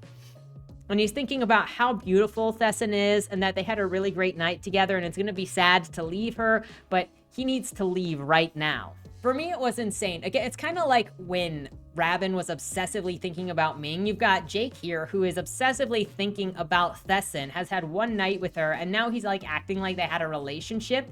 And so it just is very jarring because it didn't build that relationship. It didn't build that desire. It didn't show that interest in her. It was just kind of there. Anyway, it doesn't even matter because it's a brief thought as he's running, and then he's at the boat and he's trying to start the boat and he can't start the boat.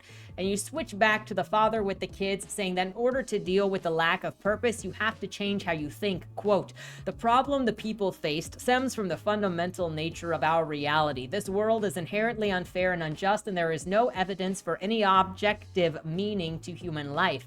Since this is due to the elemental nature of the universe, it cannot be changed. Hence, we have to adopt the second way to cope with this problem." "And how do you do that?" asked Usul. "It begins with mustering the courage to face the world for what it is, rather than fleeing into a wishful fantasy like people did. You have to accept the reality that there is no supreme being, no other world where everything is perfect, no absolute morality, and no general purpose of life." The father made an all-embracing gesture. "The next step is to change the way that you see this universe. Men tend to despair over the absence of a divine being and regard the silence around them as a reason to feel afraid and alone." He pointed to the eastern sky, where a thin streak of deep red promised the coming down. "Instead, you can choose to turn your face toward the light and see the glory of this world, its splendor and magnificence. You can choose to embrace the miracle of life and realize that you are part of this wonder. You can choose to recognize that your presence is not pointless because it only is a limited duration, and that the beauty of a flower matters, although it will soon wither away." The glory of existence culminates in the present moment, not in the foreseeable future, and will not be more sublime after the lapse of all the ages. The father looked back at the siblings. Finally, you can choose to understand the absence of the all-powerful being, not as a cause for fear, but as a reason for joy, for it provides man with true freedom. So I don't like this for a lot of reasons. And again, it feels very specific. It's going to be something that doesn't see intrinsic value. And it feels like a very empty concept to me, because you don't have to believe in a god. Your society does not have to believe in a god in order to give it value. And I'm also saying this from the perspective of having recently created my own alien society with Khan and Malik. And they don't believe in a god. But what is important to their society is honoring their ancestors and honoring their descendants. So everything that they do is about giving to the community, being there for the community. They want to be legends in their community so that they can have children to then be honoring to the rest of society. It is considered a great honor to give children, to be somebody who provides more ancestors or more descendants to society. It is considered an honor to give yourself to society, to perform with society, to be a community member. Like, that is where all the value is, in working with each other, in their rituals, in their care of the environment, which is by extension a care for themselves. So like, that's where their value is. And you don't have to agree with it, but every society is going to have that. And so when this story is saying, well, there is no value, the only value is YOLO, it's so empty. Your purpose is YOLO, because that's what this feels like. The beauty of living is that YOLO. I don't think it's that deep. I don't think that this is that meaningful. And this is the value that it's passing on. And you are free to have the YOLO be your purpose in life. But like, going this far into the story, and the entire story is just the value of life is that you are alive and that everything is subjective. There is no purpose. What am I supposed to be? For a story without characters, for a story without a plot, for a story without a driving force, the only thing is the message. And the message is just YOLO? I don't know. Let me know what your guys' read is on this. Again, I'm very interested in how others also interpret this story and this conversation. I know that some people might find this to be empowering or encouraging, like here where he goes, true freedom is realizing God doesn't exist. But I don't really think that this is that. Like, I don't think this is empowering or hopeful at all. Jake then tries to escape the island. Rabin, of course, stops him. The daughter tattled on him going in the lab, and he's taken down very fast because Rabin is a kung fu master. Back to the island, Daddy. The moral relativist is back. We get, quote, true freedom means that your life is yours and yours alone. Only you determine its meaning and decide which values you want to follow. How does one do that? Look inside yourself. There is only one way, and that is your way. What is to come will be created in you and from you. Do not compare or measure. No other way is like yours. All other ways only deceive and tempt you. You must walk the one within you. If you are a true follower of your own righteousness, the most wondrous things become possible. The father's seeing eye went to the horizon, which had begun to turn red to purple. Discipline yourself to wholeness. Form yourself. However, this does not mean to create yourself out of nothing. As human beings, we cannot, as some freely claim, be molded as we please. Each of us has a deep and abiding nature that sets clear limits to what we can become. Self-understanding through self-reflection is the key, but it's very difficult to achieve. Why is that? Because, Yusul, as human beings, we lie to ourselves all the time. To understand yourself, you have to see through the veil of your own self-deception. Only then can you become the captain of your own soul. So choose your values for yourself, but also don't put your values in others. So like, would the community-based values where everybody agrees that them and their ancestors and all of them as a community are what is a value, so you're going to do what is valuable to one another? Or is it bad or is this saying that you should be considered bad if you don't live entirely the life of an individualist, where you put yourself first, where we're Lockett pilled, we're Lucy pilled? Actually, I would be very interested in seeing a conversation between Sam Fenna and the author of this book to see how their values are different or would result differently, if different at all. The kids then ask their dad what his purpose is, and the dad cops out by saying, me telling you my purpose isn't going to help you find your purpose, so you need to think about yourself. They weren't asking to adopt your purpose. They were wondering how you gave yourself purpose, but dad is just misleading these poor children. The scene ends with, quote, I will tell you how to deal with suffering, however. Strive to create a moment, however brief, in which everything in your life is exactly as it should be. Once you have accomplished this, everything that came before is validated because it led up to this point, including all of the suffering and grief that you have experienced. Usil looked up with a frown. But that should also solve the old problem of the people. If they manage to build the good place, then everything bad that happened before would have been worth it, right? Then they could all look inside themselves and find their own purpose. The father shook his head. No, Usil, that would not be possible because true freedom cannot exist in a good place. Think about why this is, both of you. Tell me your thoughts tomorrow. Tell me your thoughts right now in the comments below. Why can't true freedom exist in a good place? Is it because you can't suffer, which means you can't justify where you're at? Because even if you're not suffering, you can still set goals and then accomplish those goals. So I don't know. This is not the first story I've read this year that has been like, suffering is the point of life, and if you don't suffer, then you have no purpose. Is that why he's anti-compassion? Because you should suffer? We then go back to Jake. He wakes up tied to a table/bed where Rabin explains knowing everything that's been going on and that intelligence is genetic. The Black Plague raised the IQ of medieval Europe because it killed mostly lower IQ people. He then plans to freeze Jake in time for a few decades while sending out his boat as a decoy, and so then Jake will exist in the future. Switch over to the island of the Blessed. Albert and the crew have escaped this abandoned town and the monster that had been chasing them. One of the men who had been with them sacrificed himself. It was Van Broom, who really doesn't matter because it comes up later. Van Whom? Froom? It comes up later that it was just a friend of Rabin's, and the guy really, it's whatever. The remaining people continue looking onward for this mystical walled garden, and there is also this fear of the dark with creatures lurking all around, including some strange fox-like monkeys with golden eyes. Are those the lemurs? The group eventually finds their way to the walled garden and wonders if this is the biblical Eden, and then they're given a second chance as they look upon the forbidden fruit. Switch over to the Silver Age, where we have a new character named Davin. And there's also a little group of people, which include Ken and Joachim and Momo and Hani and Anna, and there are many, many others. That is a very big group, all of them using some new pronoun.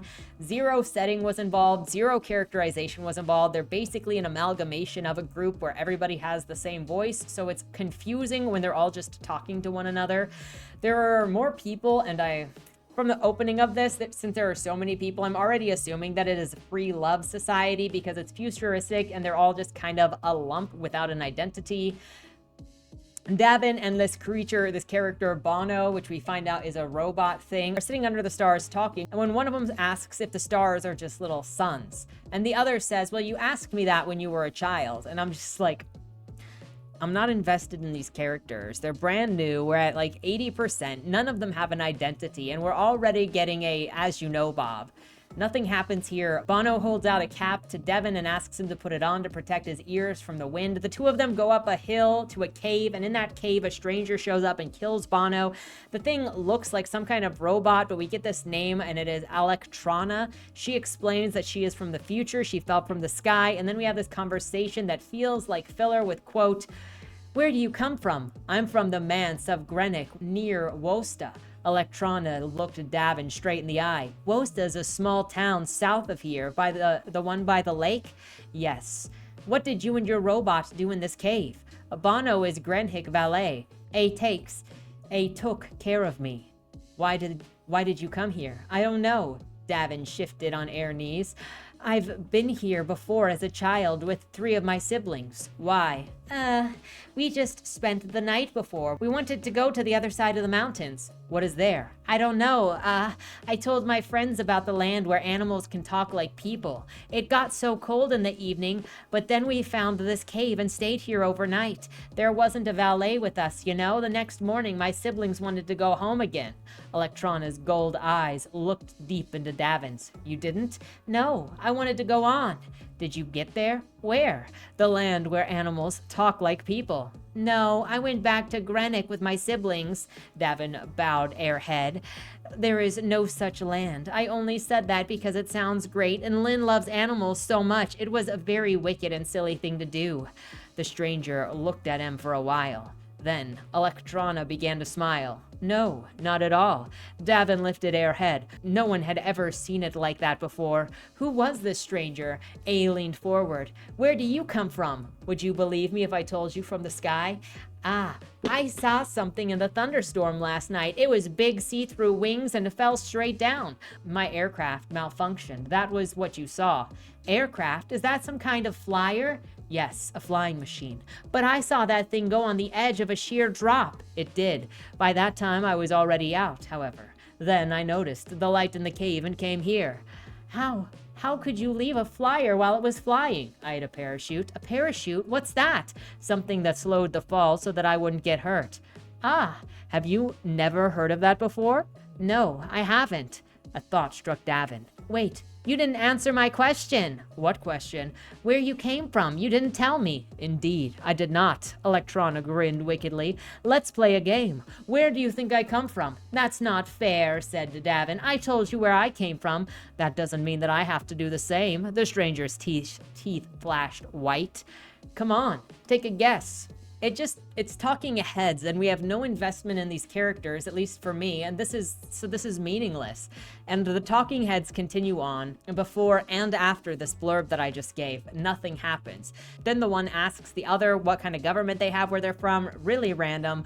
What does this have to do with anything? Davin explains that he comes from a place with a market where you don't have to give anything back. You just kind of take and trade freely. And Electrona mentions a ruler where she is from, but the ruler would not like being recognized as such. Then randomly Electrona brings up Anarchy and asks if Davin had ever heard of the word Anarchy.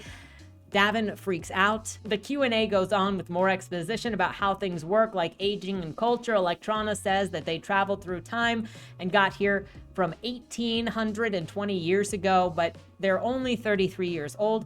Davin decides to take Electrona back to their home, despite the fact that Electrona just killed the assistant bot that Davin came with, and they're perfect strangers.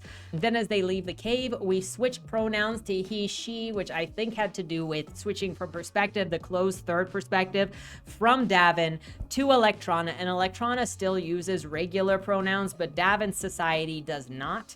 And so you've got that switch, but it's just very confusing and disorienting because the story itself is so disorienting. As they walk, Electrona is also talking on her comm to somebody, informing that where she is, what she's learned, the time period, what Davin's behavior is like, says Davin is primitive and childlike.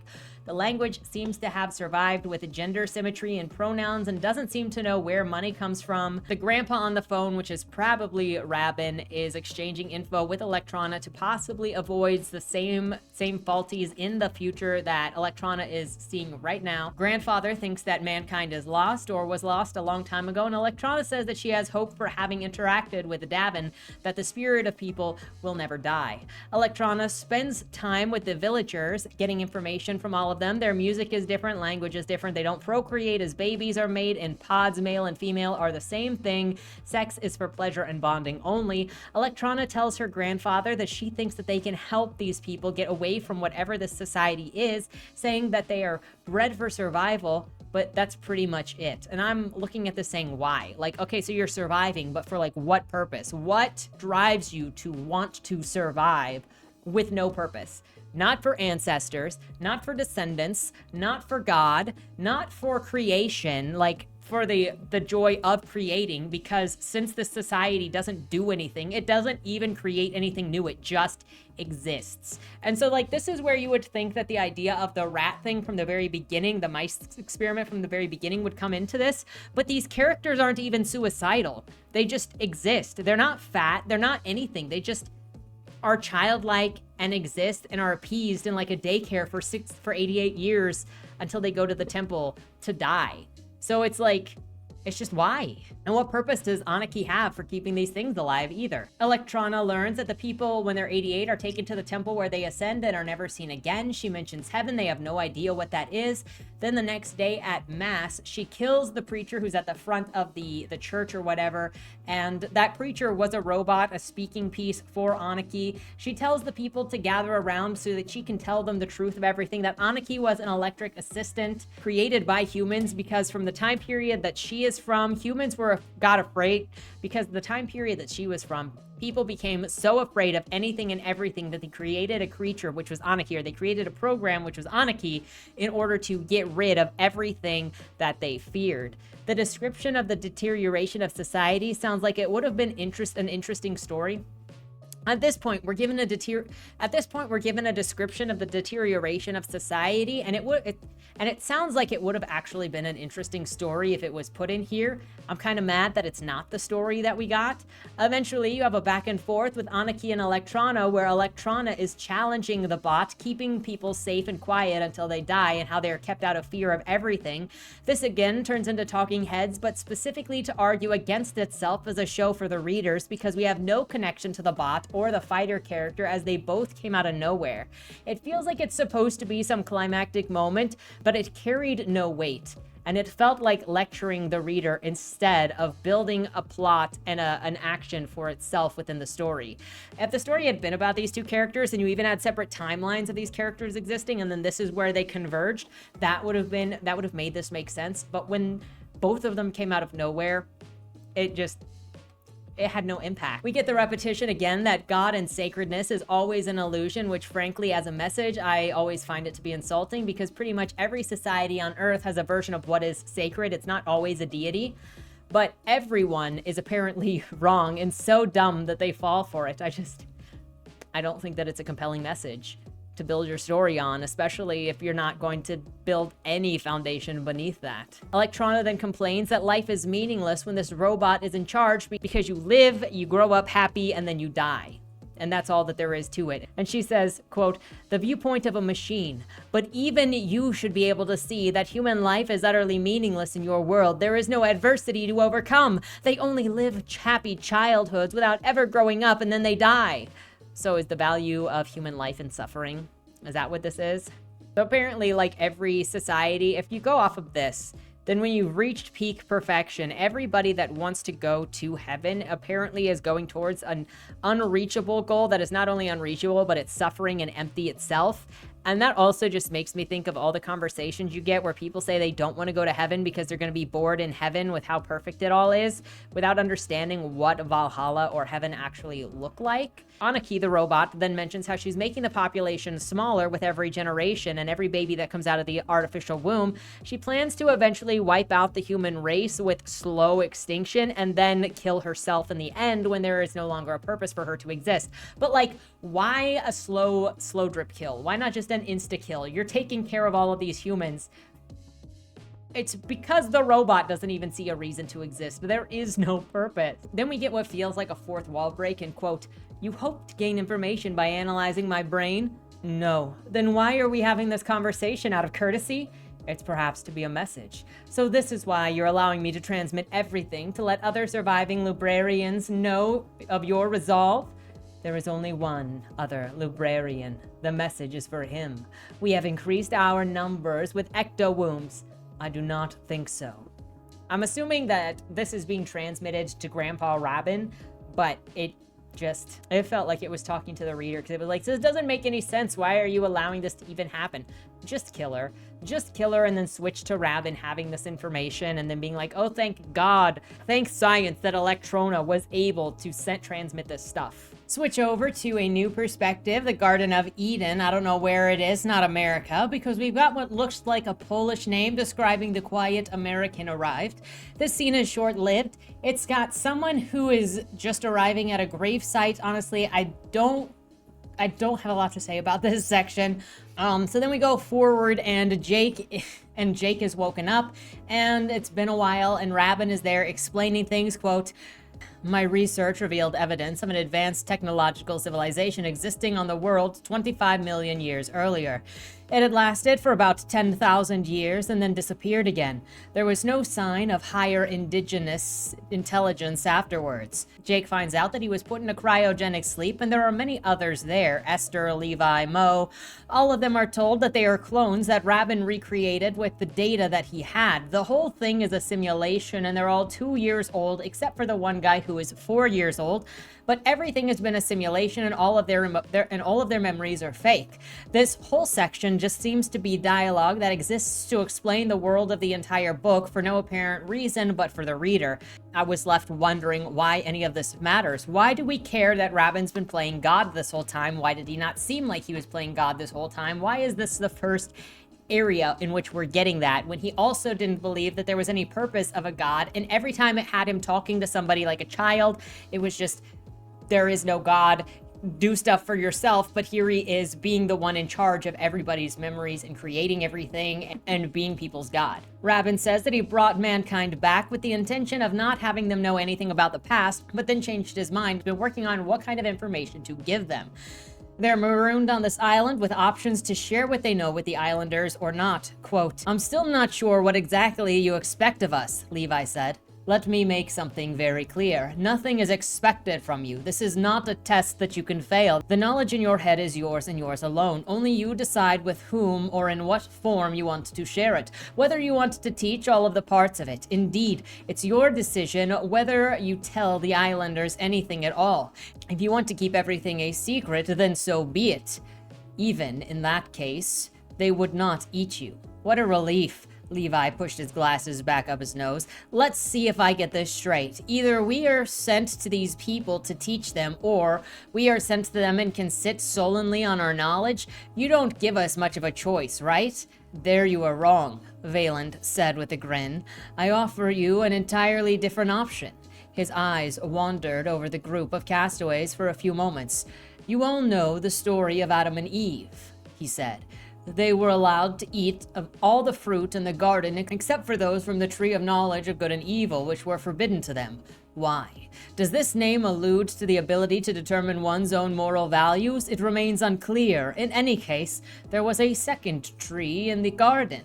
Still asking why we are caring about this, there is no motive for any of these because it's not focused on the characters accomplishing anything, and it is just Rabin playing God. And also the allusion to the Garden of Good and Evil and the tree and saying, is this about moral value? It's saying that God was incorrect. He is playing God and he is correcting the wrongs that God did.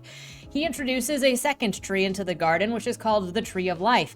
And it will keep you young the entire time you are alive for twice as long of your life, but you remain ignorant as it blocks out your memories from the day before. You basically get the memory of a goldfish. So at least you get to live out in ignorant bliss, or you get knowledgeable and not miserable, because knowledge equals suffering. It felt like this is you can take the red pill or the blue pill challenge.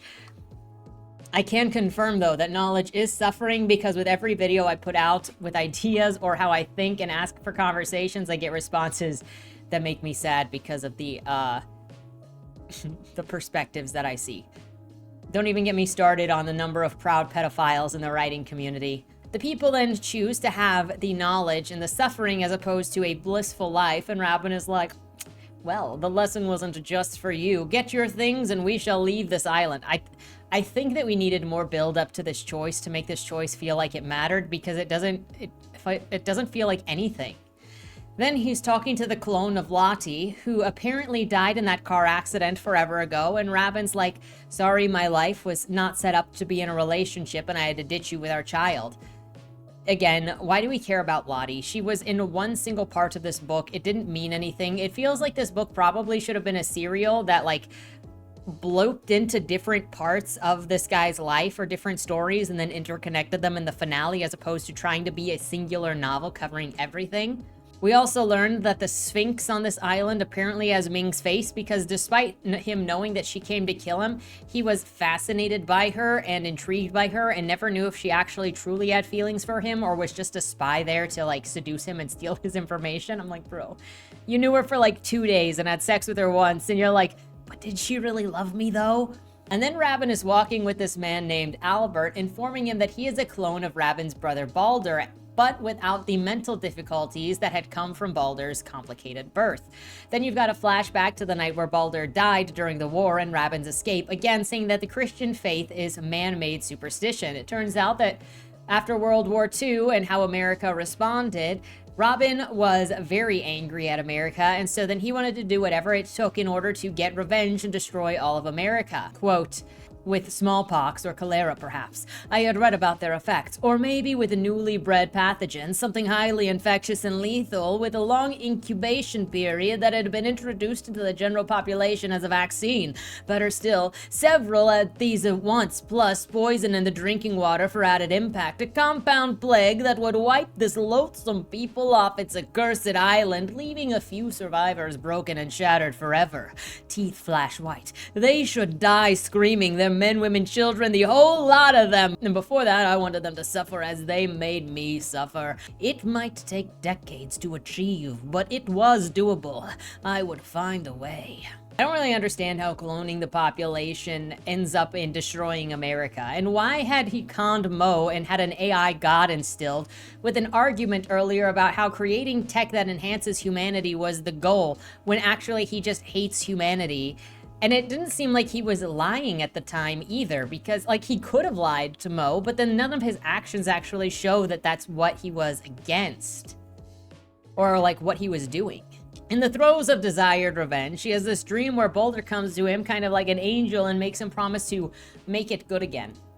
After the war has ended, Rabin is obsessed with his dream, which makes him wonder how to change the past. This makes him obsess over how to do time travel, and eventually he goes to America where he lives with his aunt and continues his studies. This final section is just monologuing exposition for like 10 pages. While he is unable to figure out how to turn back time, he does learn how to rebuild things via genetic mutation and cloning. Then he goes to see Mo, and all of the crows are happy because apparently they are all connected to Rabin via implants, so since he is happy, they're happy. Then as he talks to Mo, we get, quote, what went wrong? After the world had been unified, the desire for even greater equality and security became insatiable. Anarchy simply gave people what they wanted. It was human nature. She was supposed to keep our flawed nature under control. Yes, but she had not been programmed to oppose man's most fundamental flaw, which is to want a world that is. I don't understand. Mo looked to the side. Why is that a problem? I don't understand what to want a world that is. If somebody can help me with that. Rabin's eyes were still on the ravens in the sky. Because this world is not. The world becomes forever and ever. That is its innermost quality. But something in man cannot bear that life is water, not stone. It is a dread for him. One that he wants to be delivered from. See, like, it goes, the world is constantly moving and constantly forming, right? That's what it means by the world is water, not stone. But they did create a utopia where people were fine, and then he went and ruined it. So I feel like parts of what the story is trying to do were left out of this book, and so then the pieces don't connect.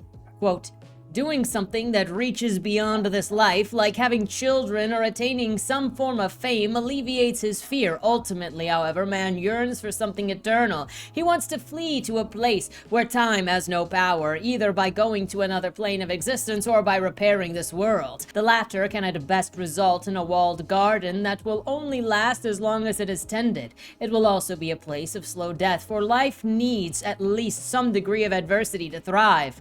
Yeah. Mo looked up again. I think I've heard something like that before. None of the people in that society seemed unhappy. I mean, like, it didn't spend enough time there to make them unhappy. Like, they were just, and Electrona said basically the same thing. She's like, well, maybe they're all happy, but they're all ignorant and childlike. Okay, but they're happy. Like, you just ruined a society that had no problems, and it had no problem with itself, but you decided that it wasn't good enough. I don't understand the purpose here. They felt fulfilled, and if it was trying to do a in comparison to the mice experiment in the beginning, then it didn't do it, because it talked about hostility being formed and mothers losing their maternal abilities and them getting fat and lazy, and you didn't see that in the future society. You saw a perfectly utopian society that was like Star Trek with orgies. So basically what I take from this final speech is it saying that paradise is a waste of time, trying to make things better is a waste of time because humans need adversity to survive. But the walled garden was surviving just fine. I can't even get behind this also because of two things. One, I don't think that there is any way to program human nature outside of humans, and human nature will always destroy something nice. I mean, speaking of the pedophile situation in the writing community, we can't even get adults to agree that showing children porn is bad and predatory. And that's not even going, well, what is porn? No, 50 Shades of Grey. Showing children 50 Shades of Grey is not a good thing. And there's going to be disagreement on even that statement. And because we can't even agree on basic concepts, there's no way that we can create synchrony like they had in that commune. There are always going to be people who stand out from expected behavior and not want to do things that others are doing, or that want to be great. Second, then there are going to be people that create problems to solve, often because they want to feel like their life has meaning. So in a situation where all problems are solved, people will make up problems which will cause true problems. The situation that this book presents for its main focal point is its debate doesn't show how they even reach that level. It just skips to it being there so that it can talk to you about it. We also have in the conversation with Mo, quote, "What about you? Did you ever want to be delivered?" "Yes, I was tempted as well." A smile filtered across Rabin's face. "In the end, however, I found deliverance in my own way, only through time. Time was conquered." He closed his eyes. Here I was reflecting on him arguing with Mo about the future of their tech company. Was he not seeing how things played out? This is the future him, after Anarchy was made, and yet back then he was arguing to enhance human abilities, and also he hated people back then. And then why was he even funding the startup with Mo when Mo didn't even freaking have the same goals as him? None of these motives make sense. The questions and arguments Rabin had with Mo make no sense, and all of this is the result of nothing. What does deliverance mean in this context? Is it, did you ever want to die? Is that what it means? And he's like, you know what? I did want to die at some point, but conquering time made me conquer time. Then he's talking to Mo about how the Islanders are a perfect starting point if you want to build a perfect society again, or attempt to, because they're basically clay that you can mold however you want. Is this just a reference to the futuristic people from before? Because Rabin was also trying to create genetically perfect beings, so I don't understand why he's mocking Mo now about creating a perfect society. Mo asks Rabin if any of these memories are real or true, since they have no way of knowing, and Rabin is like, you're just gonna have to believe me that they are true. There's a bit of faith involved in this, because he's God now, you know? Then also, Rabin heals Mo's eyes, because this entire time Mo has been wearing glasses, but like he puts his hand over Mo's eyes and they're healed because they were just implants in his eyes that made them imperfect for the look of it or something. It's just another illusion to have suddenly Rabin have God powers at the end to again do the illusion of God. And then in the final bit, which is called Prologue, we have some talking heads between Rabin and his old mentor Hagen that continues with a vagueness even in the last chapter. Quote, "We can talk about him later. But first, I need you to make a choice." "What choice?" "She is downstairs at the front door." "She?"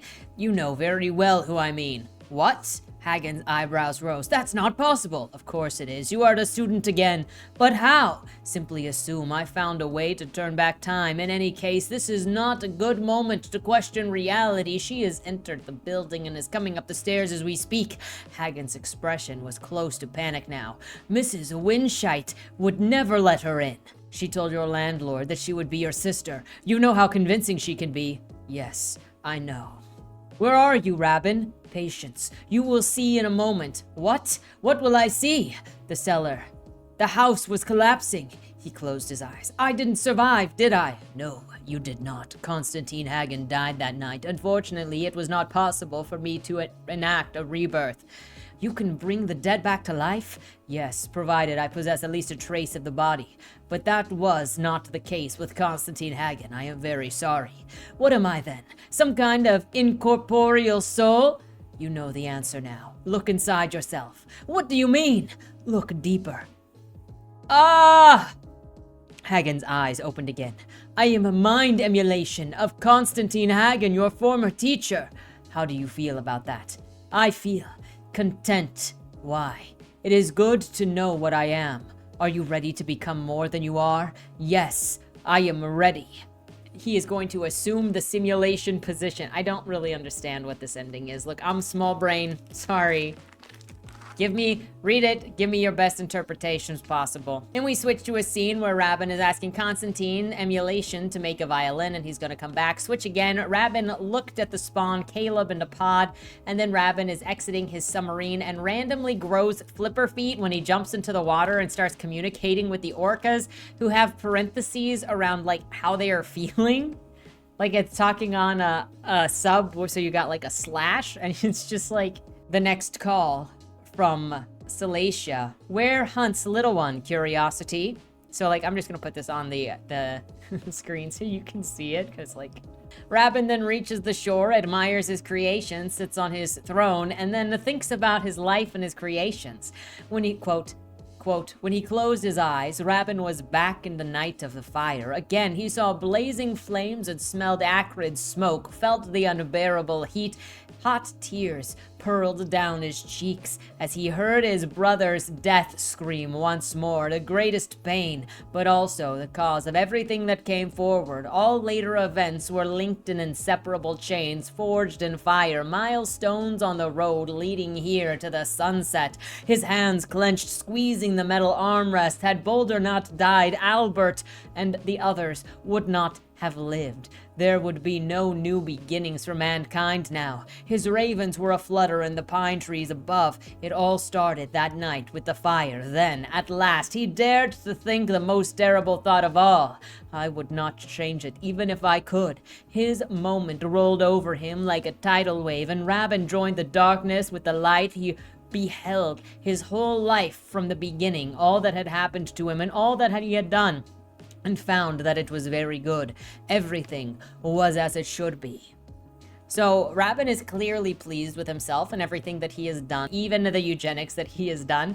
One of the problems that I have here is with the mindset that it neglects human resilience. It doesn't even acknowledge it. Even every bad thing that happens to us has the ability to either turn into something that helps us survive or inspire us, or it can destroy us. Trauma doesn't automatically make you a better person or automatically make you into some great thing. It's because bad things happen that it's not because bad things happen that good things happen. I mean, you're forced into making decisions to cope with everything that happens to you, but you don't have to do anything that becomes good. If Baldur didn't die, different choices would have been made and he still could have been successful. And just wouldn't possibly have been the same choices. And then having been through this entire story, I don't really see what good Rabin even did. I don't see what he's so proud of. Humanity was wiped out and it was remade, and he's walking away from it, and he's acting like he's God, and he has no investment in anything. And what does any of this even mean for Albert to live? It's a clone of Baldur. If Baldur hadn't died, he wouldn't have had to make a clone of Albert, who's not even Baldur. And it says that there would have been no new beginning for mankind, but would mankind have even ended? Because it was, since he funded the robotics thing, then mankind got wiped out, unless there was another wipeout before that, but then that had nothing to do with Rabin in the first place because it was the 1920s, so humankind obviously existed before then. I don't think that there was any great revelation happening here because there was never an investment in the journey, and we didn't really see how choices were made to create other things. I also think it would have been stronger to see Rabin bonding with Albert, while Albert did something completely different than expected, because he expected Albert to be Baldur, but he was making different choices than Baldur. And then this could have had Rabin accept Albert as not being Baldur, and what it actually means for him to be who he is and to be a new start and for him to have his own identity. But we don't get any of that either. It ends with him admiring himself becoming a god and a manipulator of the world, and obsessed with what Ming thought of him, quote, "How glorious the world is, and now it belongs to me. Everything under heaven is mine, and all creatures on this earth are in my power. Whether they know it or not, I am free, freer than anyone has ever been before." He smiles mischievously. "There is so much that I can do now, so many possibilities, so many dawns have yet to shed their light. The great play begins all over over again. Mankind will grow and challenge. Cultures and nations will emerge. Realms and kingdoms will rise and fall. Heroes and villains will be born and die. I am going to see, feel, experience all of it. It will be so much fun. Half the smile fades away. One mystery of the past will remain. Ming. I have found out a lot of her original life, and I know everything there is to know about her reborn existence. First and foremost, I know that I love her. I have done so much since we have first met all of those years ago. From the moment that I saw that utter fearlessness in her eyes, however, I still do not know how she feels about me. So, I will offer her a choice. A wicked grin steals across his face. If she agrees, I will have to take great care. She is wily, manipulative, and not to be trusted. One more thing to look forward to. So, I think he's just interested in her because of her intellect, probably. But he fell for it from the first moment, so I don't really know. And says if she doesn't want him, then he'll still find a place for her to live happily somewhere in the world. And then he holds himself up to the light, closes his eyes, and that's the end. So, welcome. Getting into my post-book notes, I like books that have complex characters and setups and create questions to then watch the characters go through those questions and how they answer those questions. But I think that this set up ideas and then just didn't follow through. And I'm not entirely sure why. There wasn't too much going on with the prose. It was very straightforward, and a lot of the scenes mostly consisted of characters talking back and forth, especially because every scene had so many characters. Like, the island had the most characters, and also the future setting had a lot of characters, and it was just constantly characters talking to one another more than anything. This book also had a lot of locations that it never spent time setting up. We didn't really know how far the technology was in anything. We don't know what California looked like. We didn't really know we were in California. It would kind of just jump into a situation and then just tell you that you're there without setting anything up. Much of this book felt more like it was gathering information in general, with every group of persons just kind of grabbing random information with no sense of urgency so that it could then present the information to the reader. I never felt any investment in any of the characters because I didn't feel like you could follow any of their motives. I am very much a character-driven reader, so I want to see characters taking actions who have motivations, who have a desire to do something, even if it's a small thing. But you should see their desire or their motives guiding the choices that they make going forward. On that note, it was also very difficult for me to get into this book because it spent so much time bouncing around between different characters. And especially when you got in some of these scenes where it was like bouncing back and forth between 2 or 3 different groups, and it was just disruptive to the flow, disruptive to the characters, and it would pick specific moments where it felt like it was trying to be like having suspense or trying to do the montage-y thing where you layer 2 things that are connected but are in separate things that you would do on television in the book, but it didn't really work in this for me. Finally, if this book wanted to talk about the freedom of choice and how choice is necessary to anything, then one, it needed to show more time in the future life where things are solved and show people that creative stuff from the past was what inspired them. Like, let Davin listen to that music from the past and then be inspired to make something, and then other people in that village being like, what the frick is wrong with you? Because he's breaking the social conditioning by then being creative, and it messes up society. But like, you didn't see anything change. It also seemed counterintuitive when humans made him. It also seemed counterintuitive to argue that God is fake and not real and is a made-up thing, but then also, I guess it's trying to prove further how made-up God is by Rabin becoming God, and it doesn't take that much to get people to worship you as a god, since that's what he did and that's what Mo did. And there were a lot of ideas in here. There was a lot of philosophical conversation. There was a lot of, I felt like attempted weight behind what it was doing, but it didn't feel focused enough. It didn't feel character driven enough. And I think it would have been better if it was split into smaller volumes to focus on smaller things at a time and then bring it all together in a closing volume, because then you could have focused on little issues and made the smaller issues or the philosophical issues kind of build on each other. So like, you solve the God problem with Mo in one book, but then it becomes the main problem in the next book, or creature or people making idols out of things, like obviously with Anarchy. But those are my thoughts. Let me know yours down in the comments below. Have you read this book? Will you read this book? What is your takeaway? With that said, have a great weekend, everybody, and don't die. Was that Wayland Cross in the trunk? Do you know, or is that something that's still being figured out? The person in the trunk was not Wayland Cross. Is he in trouble? We don't know who did it, But as the owner of a car, the longer he's missing, the worse it looks for him. Cross isn't a killer. For the last couple of years, the average number of murders in Baltimore has been over 300, and it's been going up. Mind you, that's only whatever the badges count as official murder, and believe me, there are people that don't count when they die. Wayland? If you're down here, tell me. I'm not talking to the badges, I've been looking for you. They found a body in your trunk. Way. Why? Did you do that? To the left, plain black letters read along the wall. You walked in the corridor. Once that ends, you chose the dark is on the right. My vision goes blurry, flickers black and black and black for longer intervals until I can't see anything at all. I'm not screaming anymore, but my voice echoes back to me. Where the hell am I? You're dead, Josephine. Even smart people do stupid shit sometimes, right?